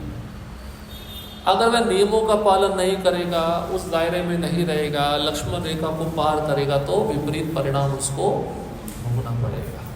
चाहे वो ब्रह्मचारी हो, चाहे वो गृहस्थ हो, चाहे वो सन्यासी ही क्यों ना हो। अब माया ऐसे सोचे, नहीं सन्यासी है बहुत श्रेष्ठ है, इसको माफ कर देती हूँ। नहीं, आपने कहीं भी गलती दिखाई, चाहे आप सन्यास आश्रम में हो, उसका परिणाम आपको मिलेगा। गृहस्थ आश्रम एक प्रकार से नियमित इंद्रिय भोग के लिए दी गई छूट है, जिससे व्यक्ति धीरे धीरे संसार से विरक्त हो सके, है ना? है या नहीं है? चिपके नहीं रहना चाहिए। एक प्रकार से थोड़े समय के लिए आपको छूट मिली है, ठीक है, आपको जो भी इंद्रियों से संबंधित आनंद लेना आप ले लो, लेकिन 25 साल तक है या नहीं है। उसके बाद में आपको वैराग्य का श्रेणी में आना चाहिए। और ये नहीं सीखा और अंतिम समय तक घर से चिपके रहे तो परिणाम फिर डरावना है। इसलिए भगवान ने कितना अच्छे से बनाया चारों आश्रम, उसका आयु भी दे दी, कितने समय तक किस आश्रम में रहना चाहिए। भगवान ने प्लानिंग करके बनाते हैं हमारे लिए ऐसे नहीं है वो भगवान, उन्होंने सोच समझ के बनाया है। इसलिए गृहस्थ आश्रम में रहकर वैराग्य उत्पन्न करना चाहिए। कैसे, अब कैसे वैराग्य आता है गृहस्थ व्यक्ति को, अब सबको अनुभव होना चाहिए। मेरे को तो अनुभव नहीं है, कंटाला नहीं त्रास है, काय कुटे कुटे त्रास है बातें करिए, सब जगह कष्ट है। अनुभव है ना, अच्छा अनुभव है ना, फिर भी मन नहीं करता छोड़ने का, है ना। यही माया है ना। अटैचमेंट कितना होता है, जैसे बच्चे को जन्म दिया, माँ को कितना कष्ट होता है या नहीं। पिता तो बड़ा खुश होता है, लेकिन उस माँ ने बच्चे को रखा, कितना कष्ट लिया। बाद में देखो, ठीक है, खुशी तो हुई है, अब बच्चा बता नहीं सकता है मेरे को क्या समस्या है। भागवतम में सब बातें लिखी है। माँ को लगता है इसको कोई कीड़ा काट रहा है, उसको लगती है भूख, वो दवाई देती हो जाता है दूध, कष्ट है या नहीं है। उसको कोई बीमारी हो, माँ को कितना चिंता होता है, डॉक्टर के पास लेके भागती रहती है, कष्ट है या नहीं है। अब बच्चे को ठीक है स्कूल पहुँचाया, समय पे होमवर्क नहीं हो रहा, एग्जाम आने वाले, टेंशन है या नहीं है। ये प्रकार का कष्ट ही है ना, हर समय टेंशन है। अब ठीक है, आप ऐसा मत सोचो चलो बड़े हो गए, इनकी शादी हो गई, अब कैसा घर मिलेगा, कैसा वर होगा। आपका टेंशन पीछा ही नहीं छोड़ रही है, तो वैराग्य कब आएगा फिर। ये इसलिए भगवान ने जगत दुखालयम बनाया। दुख खाली ये नहीं है जन्म मृत्यु जरा व्याधि, ये सब भी दुख है, तुम्हारे पीछे लगा हुआ है, समझ लो ये दुख है। इसलिए 25 साल जो होते हैं ना, अच्छे से धुलाई होती है। जैसे धोबी होता है ना, कपड़े को पटाख पटाख पटकता है, माया ऐसे गृहस्थाश्रम में ज़्यादा पटकती है व्यक्ति को, बहुत धोती है उसको, फिर भी उसको समझ में नहीं आता है। वो सोचता है सब अच्छा है, सब आनंदमय है, कुछ भी आनंद में नहीं है। कब एक क्षण किसके साथ क्या होगा पता नहीं, इसलिए तैयारी करना चाहिए। आप आए उस आश्रम में, कोई बुरा नहीं, भगवान भी गृहस्थ बने हैं, लेकिन आसक्त नहीं रहे भगवान। आप भगवान पढ़ो, आप चरित्र पढ़ो उनका। द्वारका में द्वारका की रानियाँ इतनी सुंदर थी, लिखा है एक श्लोक में, शिवजी अगर देखेंगे वो पागल होकर बेहोश होकर गिर जाएंगे। शिवजी इतनी सुंदर रानियाँ थी भगवान की, एक नहीं 16 की 16,108 रानियाँ। सुंदरता में कोई भी कंदर मतलब कामदेव भी फेल है उनके सामने। भगवान रहते थे, लेकिन जैसे मुर्गा बांग बोलता था बिस्तर छोड़ देते थे। वो चिल्लाती थी, मुर्गे को गाली देती थी, तेरे को अभी समय मिला है बोलने का, थोड़ी समय रुक नहीं सकता था। वो प्रेम था उनका। लेकिन भगवान, और यहाँ पे भी बताया, वो रानियाँ कभी आईब्रो हिलाती थी, स्त्री का इशारा होता ना वश में करने के लिए, लेकिन भगवान वश में नहीं होते थे। भगवान है वो साक्षात भगवान आसक्त नहीं थे। वो सिखा रहे हैं भाई कैसे विरक्त रहना चाहिए, अपना ड्यूटी निभाओ, जिम्मेदारी निभाओ, लेकिन अटैच मत हो। बच्चा बीमार हो गया, डॉक्टर के पास लेके जाओ, इलाज कराओ, प्रयास करो पूरा। लेकिन अब मान लो किसी बच्चे को कैंसर हो गया, उसका कोई इलाज ही नहीं, अब रो रहे हो दिन रात, कुछ नहीं कर सकते आप। कुछ चीज़ें जो आपके हाथ में नहीं है, भगवान की इच्छा है। वो जीव अपना कर्म लेके आया है, उसका कर्म अलग है, आपका कर्म अलग है, आपको सोचना पड़ेगा। ऐसे सोच के हमें आगे बढ़ना चाहिए, वैराग्य लाना चाहिए। बहुत तकलीफ है, इतना आसान नहीं है। आप सोचो जो बेटी का विवाह करता है उस पिता को कितनी चिंता होती है, मेरी बेटी कैसे रह रही है, तो मेरी बेटी के साथ कुछ करना दे, है या नहीं है। आज के ज़माने में तो बहुत ज़्यादा है। आजकल तो बताते भी नहीं, पहला कहीं और चक्कर चल रहा होता है, शादी होने के बाद सब उस बच्ची का क्या हाल होगा, उसके परिवार वालों पे क्या बीतेगा। ये टेंशन नहीं है तो और क्या है। बाद में उसको कौन स्वीकार करेगा। चलो भगवान कृष्ण ने तो उस मोहम्मद में कैद हुई स्त्रियों को स्वीकार कर लिया, अब कौन स्वीकार करेगा। कितना कष्ट है, सोचो, पल पल कष्ट है। इसलिए वैराग्य आना चाहिए भैया। 50 साल के बाद छोड़ना है, वानप्रस्थ में जाना है। और वानप्रस्थ का मतलब है या तो तीर्थों का भ्रमण, या तो मंदिर में रह के फुल टाइम सेवा। मुझे और कुछ लेना देना नहीं, बस अब जो बचा हुआ समय है मुझे भगवान पे एकाग्र होकर सेवा करना है, क्योंकि अंत्य नारायण स्मृति ये मनुष्य जीवन का लक्ष्य है। आप इसका प्रयास करोगे, प्रैक्टिस करोगे, तभी तो अंतिम में भगवान का स्मरण आएगा ना। ये नहीं किया तो नहीं आएगा। इसलिए वैराग्य लाना चाहिए धीरे धीरे। भैया बहुत हो गया। और देखो कितना भी आप तकलीफ सहन करो, वो तकलीफ दोबारा, ऐसा तो नहीं है कि वो खत्म हो गई, दोबारा आती नहीं आती है, किसी और रूप में आएगी। इससे आपको अनुभव हो जाना चाहिए भैया ज़्यादा समय रहना यहाँ पे ठीक नहीं है। ठीक है, धीरे धीरे एक गृहस्थ व्यक्ति को विरक्ति की ओर जाना चाहिए, उद्देश्य यही है। मनु संहिता बताती है कि गृहस्थ आश्रम उत्कृष्ट है, क्योंकि वह अन्य तीनों आश्रमों का पालन पोषण करता है तथा तीनों का मूल है। सही बात है, तीनों का मूल भी है, तीनों को दान के द्वारा उनका पालन पोषण भी करता है। भाई इस संसार को द्वंद्व कहते हैं ना, वो एक वस्तु आप लोगे तो उसकी अच्छाइयाँ भी हैं, बुराइयाँ भी हैं। अच्छाई क्या है, तीनों आश्रमों को मेंटेन करता है, मूल है, लेकिन बुराई क्या है, इसमें व्यक्ति आसक्त हो जाता है। तो द्वंद्वमय संसार है। ये द्वंद्व भगवान के वैकुंठ जगत में नहीं है। वहाँ पे स्थिर जीवन है, वहाँ पे आकर्षण है ही नहीं। चाहे कितना सुंदर पुरुष हो, चाहे कितनी सुंदर स्त्री हो, वो दोनों मिलकर भगवान का गुणगान करते हैं। यद्यपि व्यवहारिक दृष्टि से शास्त्रों में वर्णित गृहस्थ आश्रम के कर्तव्यों तथा उत्तरदायित्वों का पालन करना कठिन प्रतीत होता है, फिर भी हमें इन शास्त्रीय विधानों के भाव को अपने जीवन में अंगीकार करने का प्रामाणिकता से प्रयत्न करना चाहिए। कठिन है, गृहस्थ आश्रम में बहुत सारे नियम है। जैसे आप भोजन बनाए हो घर पे, लेकिन आपको अधिकार नहीं है खाने का। आपको चौराहे में जाके 3 बार चिल्लाना चाहिए, कोई भूखा है क्या? कौन पालन करता है? और कोई आए तो उसको खिलाना चाहिए। उसके बाद में ये भी लिखा है, आपके घर में जितने भी जीव हैं उसको खिलाना चाहिए। कुत्ता है, बिल्ली जो आपने पाले हैं, छिपकली को भी खिलाना चाहिए। ये गृहस्थ आश्रम का दायित्व है, ये कोई नहीं करता। तो यहाँ पे बेला लिखा है, गृहस्थ आश्रम के नियम पालन करना बड़ा कठिन है, लेकिन जितना आपसे हो सके उतना प्रामाणिकता से पालन करना चाहिए। अब इसका क्या पर्याय है, हम चौराहे में जाके 3 बार चिल्लाएं कोई भूखा है? ठीक है, आप अपने जो भी बना रहे हो भोग, भगवान के लिए एक भाग निकालो, दूसरा गाय के लिए निकालो, अन्य पशुओं के लिए निकालो, उतना आप कर दोगे तो भी ठीक है। या तो कोई आ जाता है साधु, उसको खिला दो, उसको प्रसाद खिला दो, पैसा मत दो उसको। आजकल के साधु पैसे से दुरुपयोग करते हैं, उनको प्रसाद खिला दो। साधु को पैसे से क्या काम है? भिक्षा मांग रहा है अपना भरण पोषण करने के लिए ना, तो आपको डायरेक्ट प्रसाद मिल रहा है, तो पैसा काय को मांग रहे हो? लेकिन हमें जरूरत होती है पैसे की मंदिर चलाने के लिए, हमें देना मत भूलना।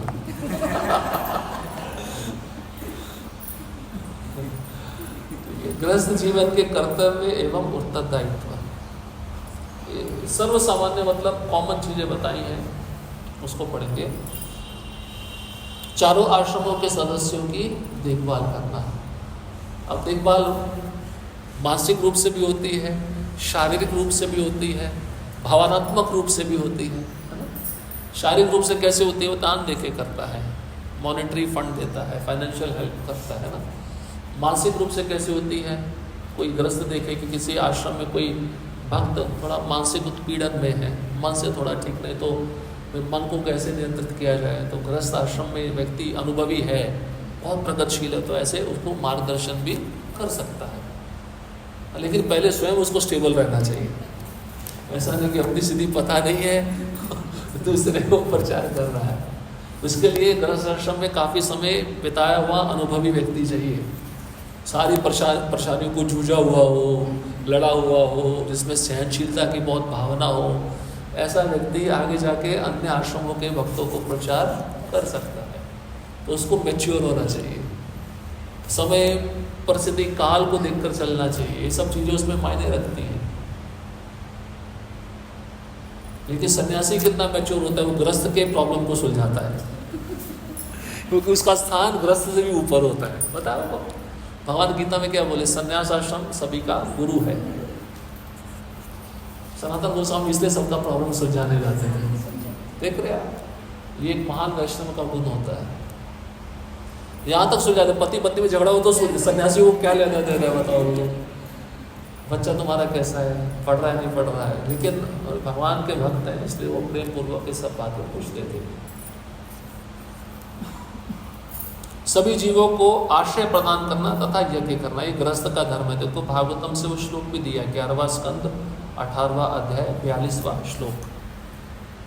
तो गृहस्थ आश्रम सभी को आश्रय प्रदान करता है या नहीं। सन्यासी कोई आए घर में तो उसके रहने की व्यवस्था, उसके प्रसाद की व्यवस्था, उसके साथ उनके शिष्य आए उनके रहने प्रसाद की व्यवस्था, उसके घर में अन्य जीव जंतु होते हैं उनको खिलाने की व्यवस्था, उसके घर में नौकर हो उनके खिलाने उनके रहने की व्यवस्था, कभी कभार अतिथि आ जाते हैं उनके रहने और खिलाने की व्यवस्था, ये सब गृहस्थ आश्रम के ऊपर दायित्व है। और यज्ञ करना,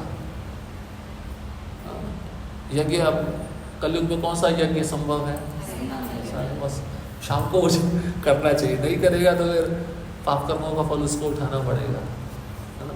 आजकल तो गृहस्थ अपने गेट के बाहर एक नेम प्लेट लगा देते हैं, क्या कहते हैं, कुत्तों से सावधान, कोई हमारे घर में नहीं आना चाहिए। क्या स्थिति हो गई आप सोचो। देखो गृहस्थ आश्रम का एक और नियम बता रहे हैं, वरिष्ठ लोगों की सेवा करना, और श्लोक भी बताया, देखो प्रमाण देख लो आप। इसका मतलब क्या है, गृहस्थ व्यक्ति को अपने माता पिता जो वृद्ध हो गए उनकी सेवा करनी चाहिए। कोई सन्यासी या वृद्ध आया उसकी सेवा करनी चाहिए। ऐसा नहीं कि माता पिता बोझ हो गए हैं तो इनको कहीं अनजान जगह पे, अज्ञात जगह पे छोड़ के आ जाते हैं। मैंने अपनी आंखों से एक वीडियो देखा, बड़ा तरस आता है सब चीज़ें देखकर। और कलयुग में कोई बड़ी बात नहीं है, लोगों को कुछ लगता ही नहीं है, उनका दिल ही खत्म हो चुका। जिस माँ ने अपने पेट में रखा, पाला पोसा, बड़ा किया, बड़ा करने में कितना मुश्किलों का सामना किया, अब शादी हुआ, पत्नी के कहने पे वही पुत्र अपने माँ को एक अज्ञात जंगल में छोड़ के आ गया। अब बोला मैं आता हूँ 2 मिनट में, गया वापस आया नहीं, बेचारी बैठी हुई है। देखो क्या भगवान क्या सोचेंगे ऐसे जीव के बारे में। बड़ा दुखमय स्थिति है।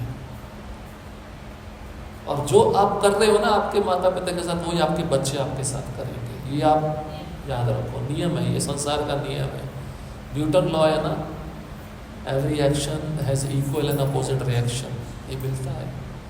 घूम फिर के कर्म का फिर तुम्हारे ऊपर आएगा। जब तुम्हारे बच्चे तुम्हारे साथ ऐसा व्यवहार करेंगे तुमको कैसा लगेगा, क्योंकि तुमने अपने माता पिता के साथ ऐसा किया ना। इसलिए ग्रस्त व्यक्ति का धर्म है, जब भी कोई बुजुर्ग व्यक्ति दिखे ना, चल नहीं पा रहा, उसको मदद देके, सहारा देके चलाना चाहिए, उसको कुर्सी देनी चाहिए बैठने के लिए। ये ग्रस्त व्यक्ति का धर्म है, वरिष्ठों की सेवा करना। संस्कार माता पिता से आते हैं। माता पिता अगर ऐसा सब करते हैं तो बच्चा ऑटोमेटिक देखकर सीखता है। इसलिए बच्चों के सामने माता पिता का संबंध प्रेममय होना चाहिए। कोई बात भी है अकेले में डिस्कस करो, आराम से करो, ऊंची आवाज़ में लड़ाई झगड़ा नहीं होना चाहिए। बच्चों पे प्रभाव डालता है और बच्चे फिर वही सीखते हैं। उनके मन में फिर माता पिता के प्रति प्रेम कम होता जाता है। ये इमोशनल सब चीज़ें हैं जो हमें सब देखने को मिलती हैं। आजकल व्यक्ति अपने इच्छाओं के कारण ये सब दुर्लक्षित कर रहा है।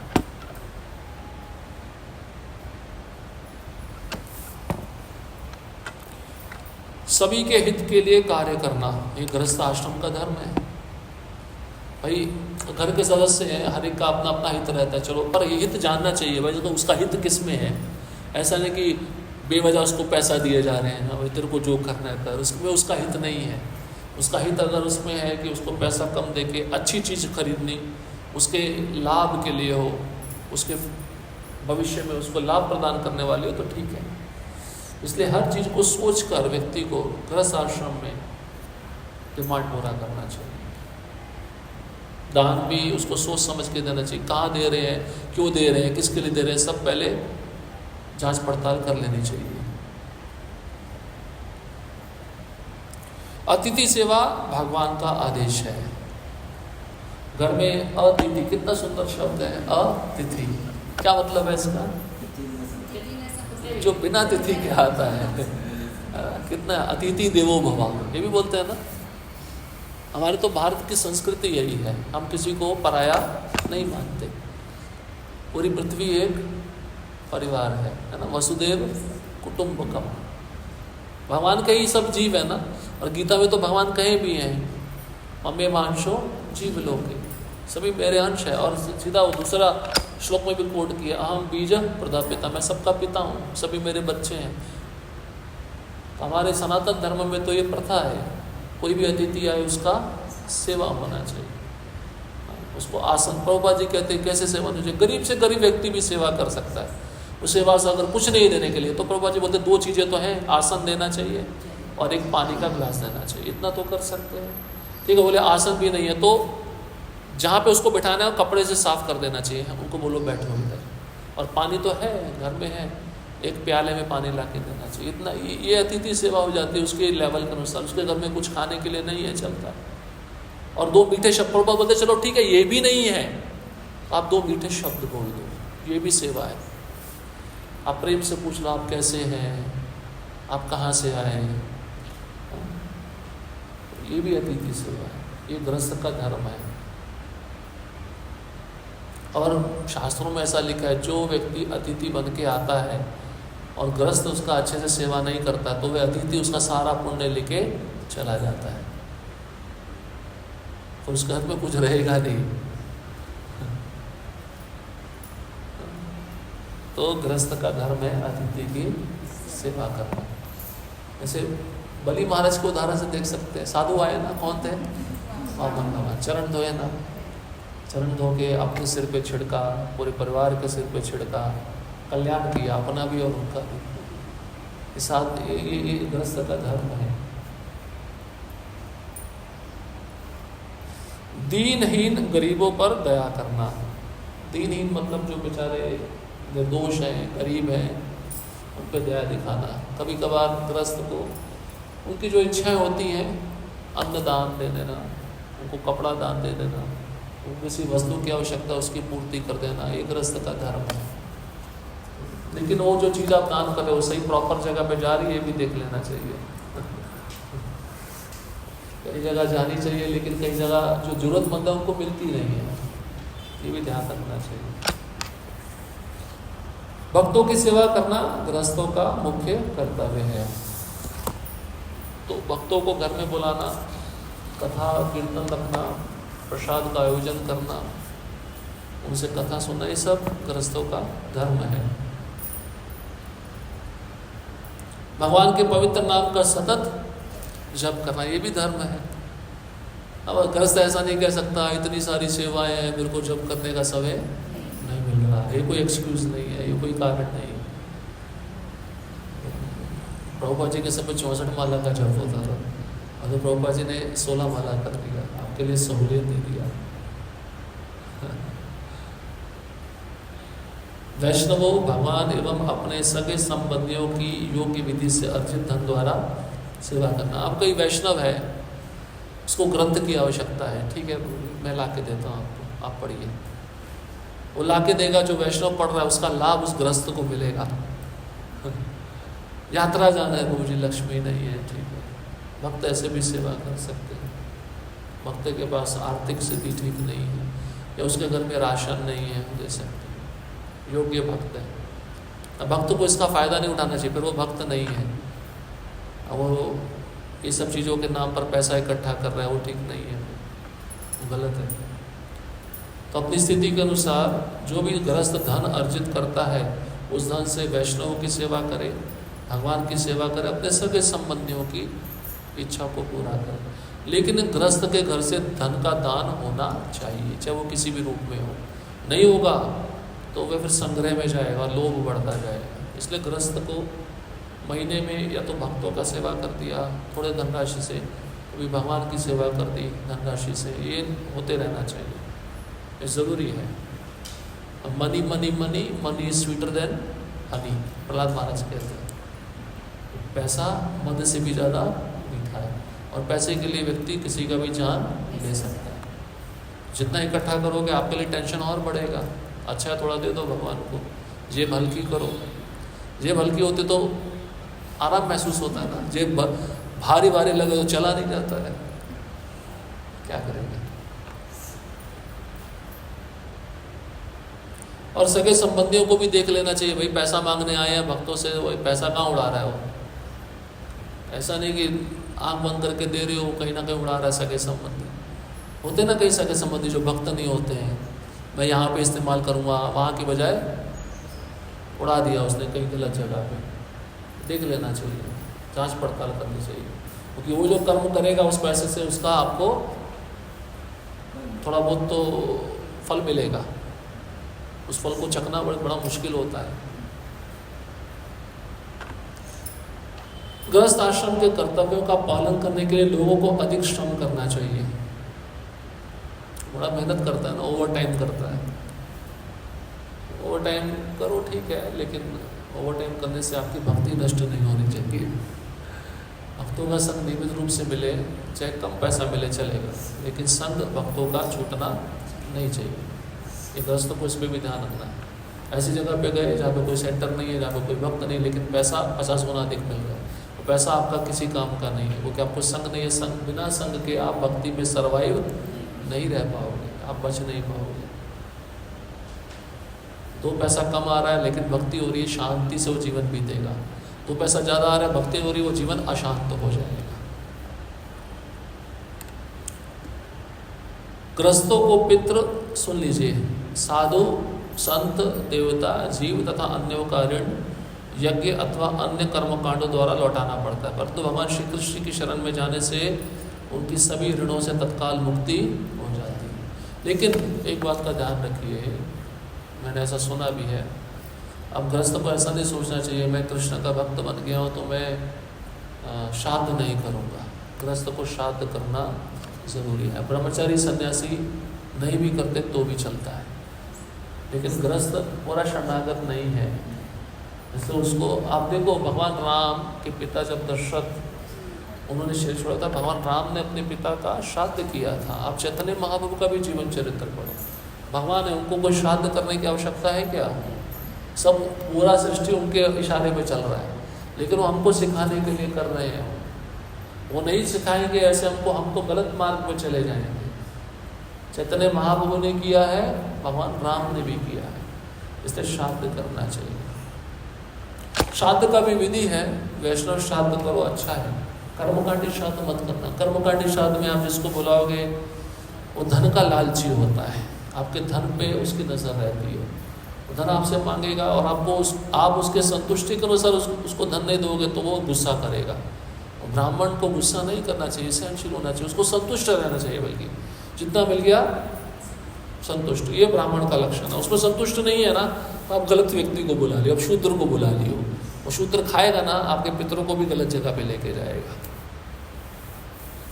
इसलिए श्राद्ध में भगवान का भजन कीर्तन प्रसाद या तो मंदिर में आके करो या घर में आके करो, ऐसा होना चाहिए। इसलिए इन बातों पे ध्यान रखना है। तो गृहस्थ व्यक्ति को श्राद्ध, जिसको पितृ कहते हैं, साधु संत की सेवा, देवता तो आदर करना है।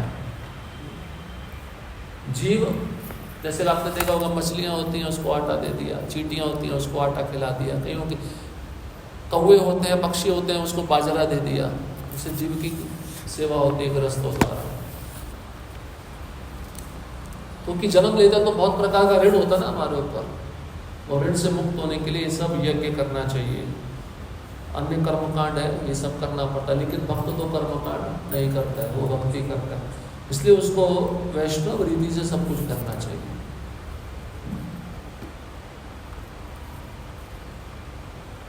ठीक है, एक विषय और पढ़ेंगे, जीवन पद्धति तथा जीवन निर्वाह। अब गृहस्थ क्या नहीं करना चाहिए, ऐसी कोई भी बात जिसका संबंध श्री कृष्ण से ना हो। देखो अभी मैंने बताया था, आगे ना वही बात सुन रहे हैं सभी। ऐसी कोई बात जो कृष्ण से संबंधित ना हो गृहस्थ को नहीं करनी चाहिए। उसमें सब आ जाता है, निंदा, प्रजल्प, असत्संग, ये सब आता है। देख लो, अब प्रत्यक्ष रूप से आ गया। अगर ये काम करोगे आप, आपकी भक्ति नष्ट होनी शुरू हो जाएगी। क्योंकि कृष्ण के अतिरिक्त बातें बोलना मतलब क्या है? अपने मन को विचलित करना। और जितना ज़्यादा अधिक आप कृष्ण के बारे में नहीं बोलोगे, संसार के बारे में बोलोगे, आपका मन और उत्तेजित होता जाएगा, विचलित होता जाएगा, मन में फिर भय की परिस्थिति उत्पन्न हो जाएगी। इसलिए गृहस्थ को, जो वैष्णव है, बाहर के लोग तो जो गृह में दिए वो तो क्या चर्चा करते हैं, उसके बारे में हमें बताना का कोई आवश्यकता नहीं, लेकिन भक्तों को विशेष ध्यान रखना चाहिए। क्यों? आप देखो उसका ज़्यादातर समय किस में बीत रहा है? आसपास की विषयों में बीत रहा है ना। उसके पास तो विषय बहुत ज़्यादा है। बाहर जाके माया में गोद में बैठकर कमाना है, खिलाना है, परिवार का ध्यान रखना, उसको टेंशन कितनी होती है। थोड़ा सा समय मिले, अरे कृष्ण कथा ना करे तो क्या होगा? उसका जो एनर्जी है, पॉजिटिव एनर्जी है, आध्यात्मिक शक्ति है, जो बचा वो भी खत्म हो जाएगा। इसलिए कृष्ण कथा होनी चाहिए। गृहस्थ जब भी आपस में मिले, कृष्ण के बारे में चर्चा, या तो पति पत्नी में कृष्ण की चर्चा होनी चाहिए, बहुत अच्छा है। आप पति पत्नी में कृष्ण का चर्चा होगा तो आपस में आकर्षण पैदा नहीं होगा। जो पत्नी सुनती है श्रवण के द्वारा, वह अपने पति को बताए, पति जो सुनते हैं वो पत्नी को बताए, ये भी कृष्ण कथा है। तो गृहस्थों के बीच में कृष्ण से संबंधित वार्तालाप होना चाहिए। भौतिकतावादी लोगों का संग, अब बोले मुझे ये कैसे संभव है, पैसा कमाना है, हमें तो बाहर जाना पड़ता है, लोगों से मिलना पड़ता है, बातचीत करनी पड़ती है। जितना आवश्यक है उतना, ज़्यादा लिप्त नहीं होना चाहिए। और मगरमच्छ और बंदर की कहानी पता है ना? प्रभुपाद जी बताते हैं अपने लेक्चर में। मगरमच्छ की जो पत्नी थी वो बोली उस बंदर का मुझे कलेजा चाहिए। तो मगरमच्छ गया और पेड़ की डाल पे बंदर बैठा रहता था। बोले आओ मैं आपको सैर करा के लाता हूँ। बंदर ने भी सोचा मैं बहुत बोर हो गया हूँ आश्रम में रहकर, एक ही प्रकार का खिचड़ी खाना पड़ता है, पागल हो गया हूँ पूरा। बाहर थोड़ी दुनिया देखनी चाहिए, रंग बिरंगी दुनिया, सबको रंग रंगा रंगीली चाहिए, सबको तड़क भड़क चाहिए। इसके बिना मन थोड़े ना लगता है। थोड़ा बाहर का संसार भी देखना चाहिए। गृहस्थों का भी मन करता है क्या रखा है इस्कॉन में, वही संडे का प्रोग्राम, वही खिचड़ी, वही प्रभु जी बार बार बोलते हैं आप आत्मा हो, शरीर नहीं हो, आपको भगवत धाम जाना है। पता नहीं भगवत धाम किसी ने देखा है नहीं देखा है, बोर हो गए सुन सुन के, दिमाग बहुत कंटाला आ गया। बाहर जाके बड़ा पाव थोड़ा खाना चाहिए। कल मुझे किसी ने बताया है, मैंने नाम पूछा उस भक्त का, उसने तो नहीं बताया, लेकिन बाहर के व्यक्ति ने मुझे आके बताया आपका भक्त इधर दुकान में आके बड़ा पाव खाता है, घर के लिए पैक करके लेके जाता, तिलक लगाया, कंठी माला पहना, बोला नाम बताओ मुझे, मैं थोड़ा समझाऊंगा। नाम बताने को तैयार नहीं है, मैं क्या करूँ। ये बंदर की कहानी है, तुमको ख़त्म कर देगी 2 मिनट में। तुम खा लो बाहर का बड़ा पाव, आराम से माया का टेस्ट ले लो, माया तुमको बहुत टेस्ट कराएगी अभी। और बंदर ने सोचा भाई बाहर की रंगीन दुनिया थोड़ा देखना चाहिए। तो मगरमच्छ ने भी बोला चलो आपको घुमा के लाता हूँ। माया बोलती चलो, बैठ गया पीठ पे, बोले चक्कर लगा के छोड़ दूंगा तुमको। माया चक्कर लगा के छोड़ती नहीं है, चक्कर लगा के 84 लाख जीव जन्म में छोड़ देगी आपको। हम चला बेटा, बड़ा आनंद आ रहा था, पीठ पे बैठा है, हमको भी आनंद आता है। बाहर जाते हैं, धनवान व्यक्ति का घर देखा, कितना सुंदर घर है, काश ऐसा घर हमारा भी होता। और उस लड़की आती है उसकी, इतनी सुंदर लड़की है, काश हमें मिल जाए। तो माया ऐसे ही विचार ब्रह्म पैदा करती है।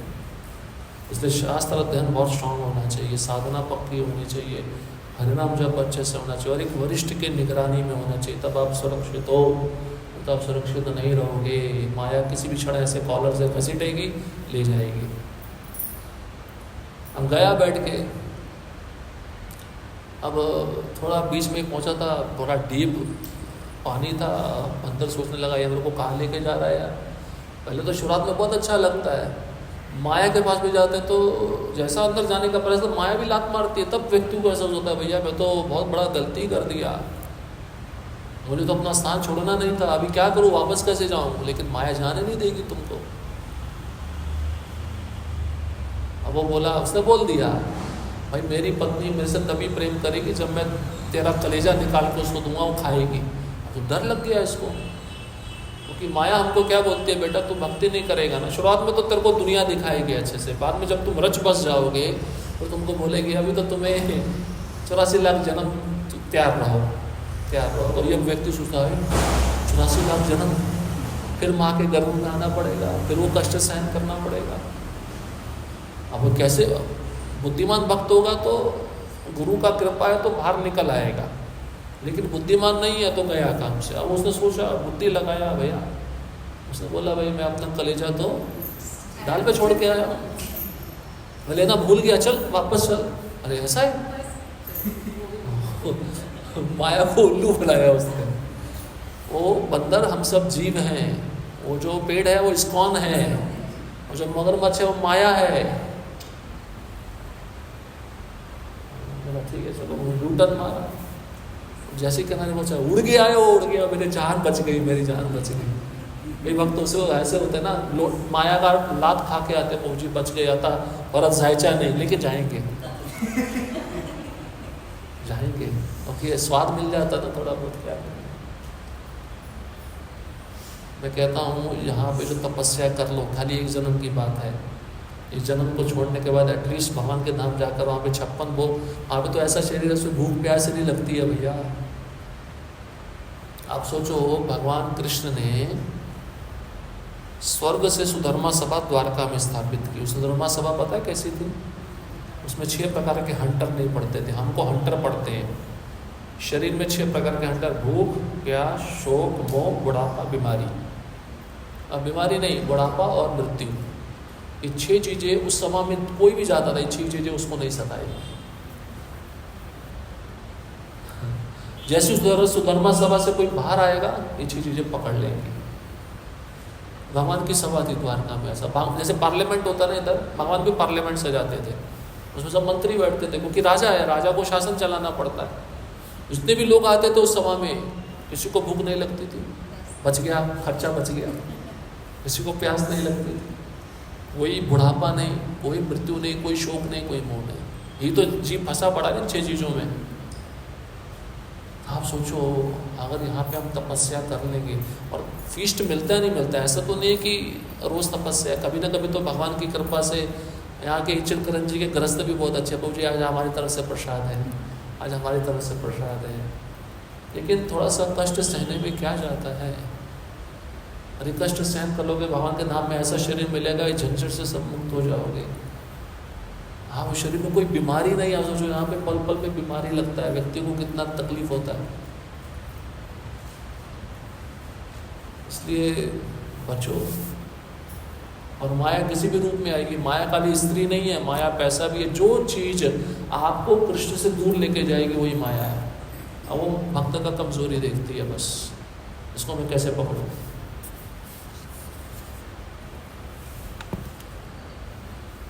तो भौतिकतावादी लोगों के संग से बचना चाहिए, जितना आवश्यक है उतना संग लो।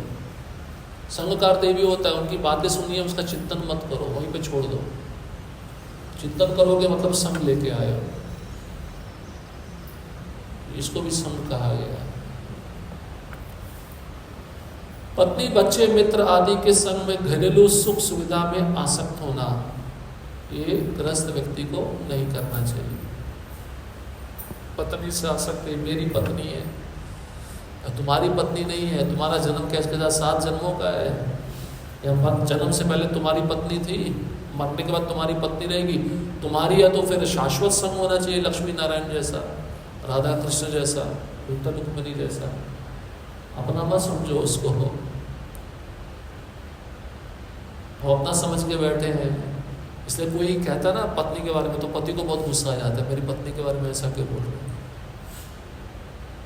अटैचमेंट है, बहुत आसक्ति है, और ये तो डीप रूटेड है, जड़ के समान अंदर धसी हुई है। ये तो ऐसी आसक्ति है जो कोई निकाल नहीं सकता। लेकिन ग्रस्त व्यक्ति को धीरे धीरे इस आसक्ति को निकालना चाहिए। बच्चे तुम्हारा बच्चे नहीं है, तुमको दिए गए, इनको भक्ति में लगाओ और भगवत वापस भेजो। तुम्हारे बच्चे नहीं है वो, ये समझना चाहिए। भक्ति विनोद ठाकुर आदर्श गृहस्थ है गृहस्थों के लिए, और भक्ति सिद्धांत सरस्वती ठाकुर आदर्श ब्रह्मचारी है सब ब्रह्मचारियों के लिए। दो रोल मॉडल है।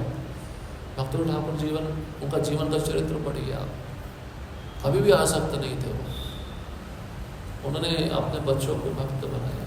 देखो कल भी हम चर्चा कर रहे थे, बच्चा पैदा करना कोई बुरा नहीं है, 100 बच्चे पैदा करो, लेकिन भक्त बनाओ। तुम भक्त नहीं बना रहे ना, वो फिर गलत है। फिर उनको ट्रेन करने में वही भक्ति है, वो भी भगवान भक्ति में गिनेंगे उसको, जो आप उनको भक्ति का प्रशिक्षण दे रहे हो। इसलिए वो बच्चे तुम्हारे नहीं हैं। मित्र आदि के संग में घरेलू सुख सुविधा, घर के प्रति आसक्त, घर की सुख सुविधा के प्रति आसक्त। अभी गृहस्थ को पास तो एक अच्छा चीज़ है, चलो पत्नी है, कुछ भी इच्छा करे गृहस्थ तो बना के दे सकती है या नहीं है? और वह जीव का चस्का होता है, पति को ये चाहिए, आज ये खाना है तो पत्नी बना के दे देगी। ये कम होना चाहिए, ज़्यादा नहीं होना चाहिए। जितना साधारण प्रसाद लोगे सत्व गुण वाला, उतना इंद्रियां नियंत्रित रहेंगी। ज़्यादा मसाले वाला लोगे, जीव को तुष्टि प्रदान करने वाला लोगे, उतना रजोगुण बढ़ता जाएगा। और रजोगुण मतलब क्या है? भौतिक आकर्षण, भौतिक संसार के प्रति, वस्तुओं के प्रति आसक्ति, ये रजोगुण खाने से पैदा होता है। इसलिए बचना चाहिए। चपाती, राइस दाल सब्जी है, दूध से बने आहार है, उसको ग्रहण करो। हाँ, कभी मन कर गया कुछ खाना है, घर में उपलब्ध है, ओवन है, पिज़्ज़ा खा लिया 15 दिन में एक बार, बर्गर खा लिया, इच्छा करती है खा सकते हैं भगवान को अर्पण करके, लेकिन वो आदत नहीं बननी चाहिए। फिर ऐसा भी नहीं चलो ओवन नहीं, चलो होटल में खा के आते हैं। कहाँ कहाँ जीव को मारोगे? जीव की तुलना हमारे आचार्य वैश्य से करते हैं। वैश्या होती है ना, वो हर एक पुरुष का संग करती है। इसे जीवा हर एक जगह पे होटल में जाके मुंह मारती है, ये वेश्या है। इस वेश्या के कारण ही रूपा जी कहते हैं कि हमारी इंद्रियां बाकी जो हैं कंट्रोल नहीं होती। तार मध्य जीवादि लोभ माया सुधर्मति, ये कारण है। इस वेश्या को संभाल कर रखो।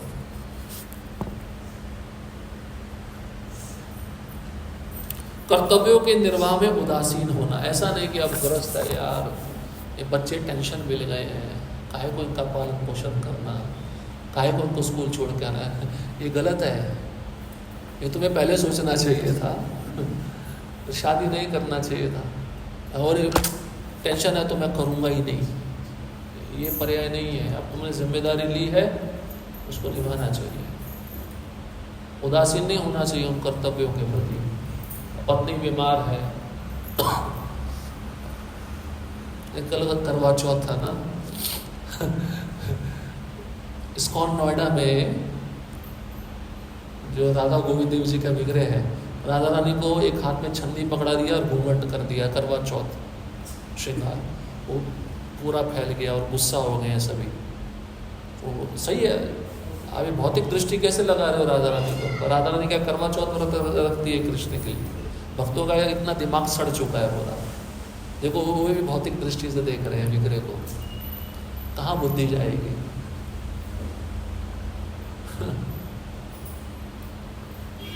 आपको फोटो दिखा दूंगा मोबाइल में, और बड़ा आश्चर्य लगा। नीचे जीबीसी, अभी फोटो तो वायरल हो जाती है ना, पहुंच गई जीबीसी के पास में। उन्होंने महाराज को थोड़ा बहुत डांटा है, ये क्या चल रहा है इस्कॉन नोएडा में। ये होता है अपना भौतिक इच्छा प्रकट करना। होगा कोई ग्रस्त, उसकी इच्छा होगी, उसकी पत्नी शायद करवा चौथ का व्रत नहीं रख रही होगी, उसने शिकार ऐसा कर दिया होगा, और क्या करें। डिमांड होता है, स्त्रियों का भी डिमांड होता है। हर एक उत्सव आता तो हमें गिफ्ट चाहिए, ठीक है, पर ज़्यादा गिफ्ट नहीं देने चाहिए। वैसे भी माताएं एक साड़ी को बार बार नहीं पहनती, वक्त पहन लेते हैं। मैं बाहर के माताओं की बात कर रहा हूँ। ज़्यादा आसक्त नहीं होना चाहिए घरेलू सुख सुविधा में। एक गृहस्थ व्यक्ति को सादा जीवन बिताए, अपना विचार उच्च रखे। सादा जीवन बीतेगा तो ज़्यादा सुख सुविधा का लोभ मन में पैदा नहीं होगा। भगवान ने जैसी जिंदगी दी है उसमें रहना चाहिए।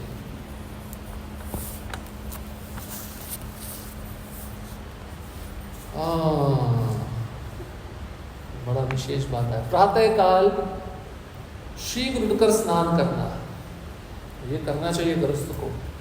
ऐसा नहीं कि नहीं आराम से सोएंगे। और बोलते हैं ना गृहस्थों के लिए मंगल आरती नहीं है, ब्रह्मचारी सन्यासियों के लिए। प्रभुपाद जी तो ऐसा कभी नहीं कहा। प्रभुपाद जी ने तो कहा सबके लिए है। और गृहस्थ ऐसा सोचेगा नहीं खाली संडे के दिन आएंगे बाकी 6 दिन छुट्टी मारेंगे। ठीक है, जिसका घर दूर है उसकी बात अलग है, लेकिन जिसका घर पास है सुबह जल्दी उठ के आप अपना जब अच्छे से पूरा कर लो, आपको कोई टेंशन नहीं रहेगा। आपका जीवन भर का दिन भर का जो काम है अच्छे से हो पाएगा। जब नहीं हुआ ये टेंशन है, रात्रि जब करे 2 माला रहेगी 4 माला रहेगी, टेंशन में दिन बीतता है पूरा। इसलिए सुबह जल्दी उठना चाहिए गृहस्थों को। ऐसा नहीं कि नियम बनाया नहीं बाकी उठेंगे हम नहीं उठेंगे, ऐसा नहीं होना चाहिए। विग्रह की अर्चना करना चाहिए, एक गृहस्थ का नियम है। प्रभुपाद जी तो बोले गृहस्थों को अपने घर में विग्रह रखना चाहिए। नाम जप करना तथा बड़ों का सम्मान देना, ये सब गृहस्थों को करना चाहिए। इसमें से कोई भी बात ऐसी नहीं जो नहीं करना चाहिए।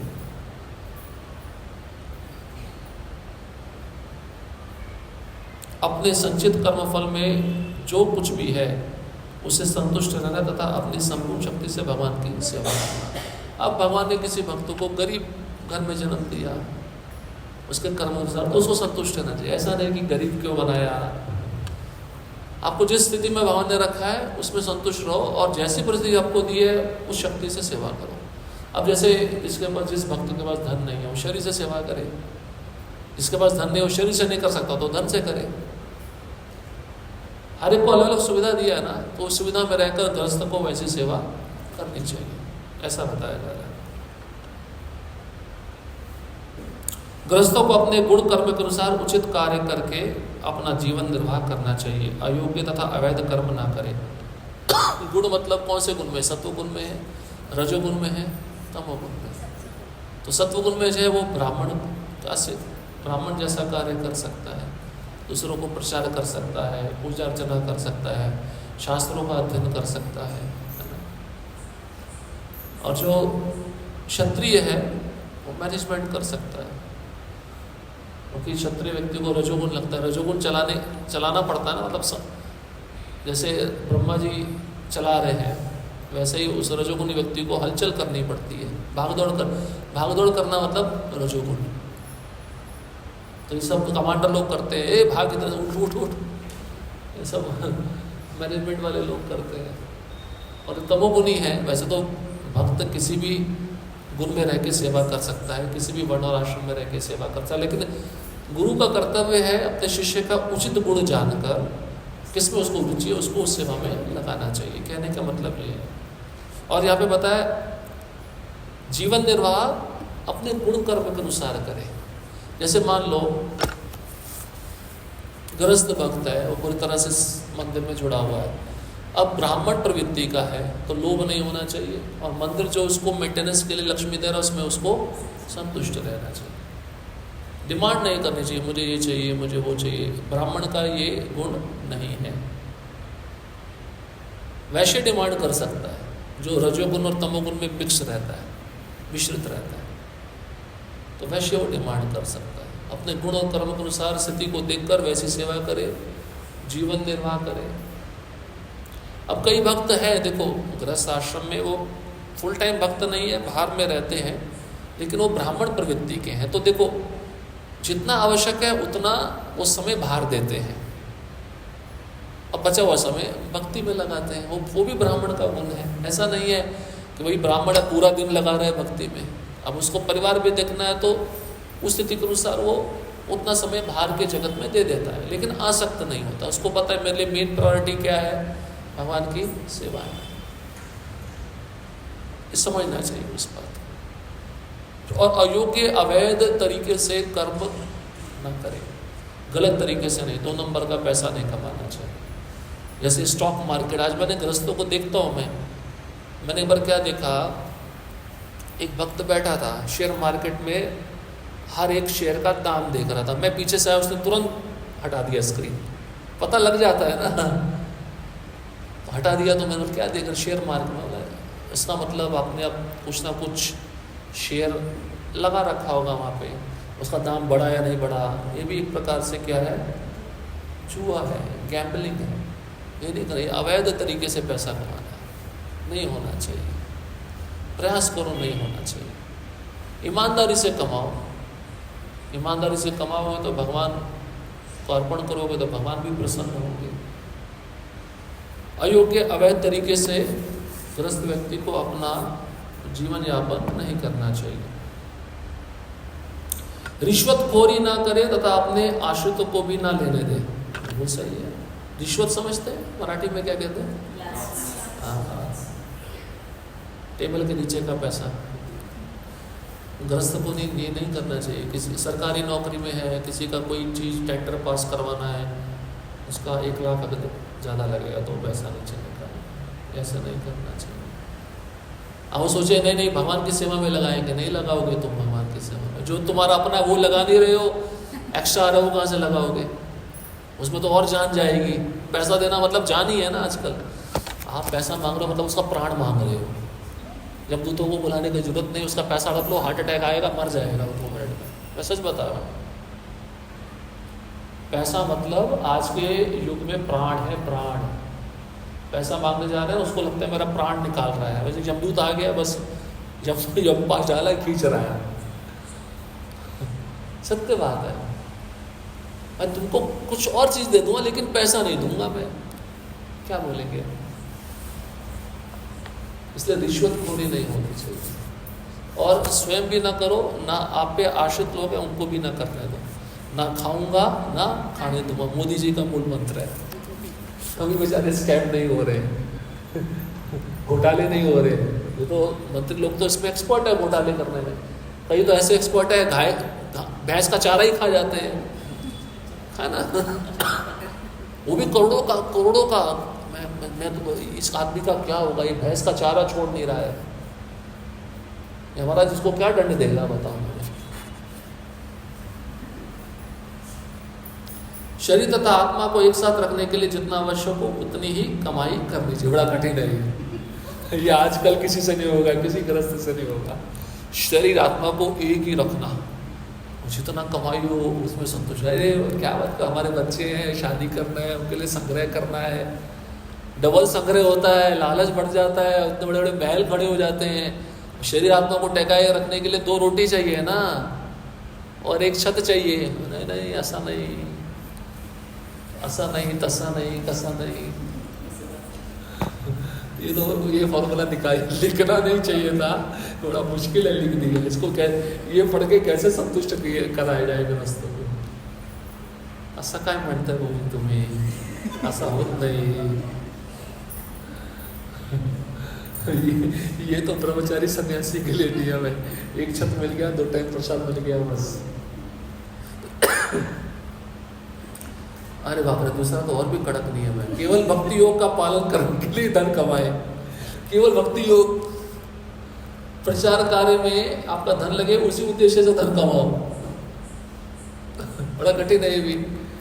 जैसे बिगरों की अर्चना, उत्सव मनाना, भक्तों को घर बुलाने, यात्रा इत्यादि, इसमें जितना पैसा खर्च होता है उतना कमाओ, उतने से अपने को मेंटेन करो, ये सेवा भी करो। जी क्या बोल रहे हो आप? इतनी सारी जिम्मेदारियाँ हैं, बच्चों का शादी करना है, ये वो है, कैसे होगा? केवल इंद्रिय भोग के लिए पैसा ना कमाए। स्वयं की जीवन पद्धति को इस प्रकार से योजित करे जिससे जीवन में भगवान के विषय में श्रवण कीर्तन करने के लिए योग्य अवसर उपलब्ध रहे। तो ग्रस्त व्यक्ति को ऐसे जीवन चलाना चाहिए कि सुनना, भगवान के विषय में सुनना, भक्ति करना, इसका समय, इसका अवसर ज़्यादा मिले। कितना अच्छा होगा, है ना। अगर सत्संग हो रहा है तो बॉस है, उससे आपने परमिशन लिया, उसके साथ आपका संबंध अच्छा है, आप उसके आगे बोले जाओ, ठीक है, खुश हो जाता, चलो उतना समय हमें सत्संग मिल गया। लेकिन आजकल हम गृहस्थों को पूछें, बोले हमारे पास जप करने के लिए समय नहीं है। दीक्षित भक्तों का मैं बात कर रहा हूँ। 16 माला करने के लाले पड़ गए हैं, वो भी नहीं हो पा रहा है। कि समय इंद्रिय भोग में ज़्यादा बीत रहा है। तो गृहस्थ को अपना जीवन का शेड्यूल ऐसे बनाना चाहिए कि उसको भक्ति करने का मौका मिले, अवसर मिले। ये ज़रूरी है, नहीं तो वो फंस जाएगा, नहीं आ पाएगा निकल कर बाहर। बड़ा मुश्किल होता है गृहस्थ के लिए। ठीक है, तो आज हम यहीं पे समाप्त करते हैं। इसका बचा हुआ भाग हम अगली कक्षा में लेंगे। उम्मीद है सबको अच्छे से समझ में आया होगा।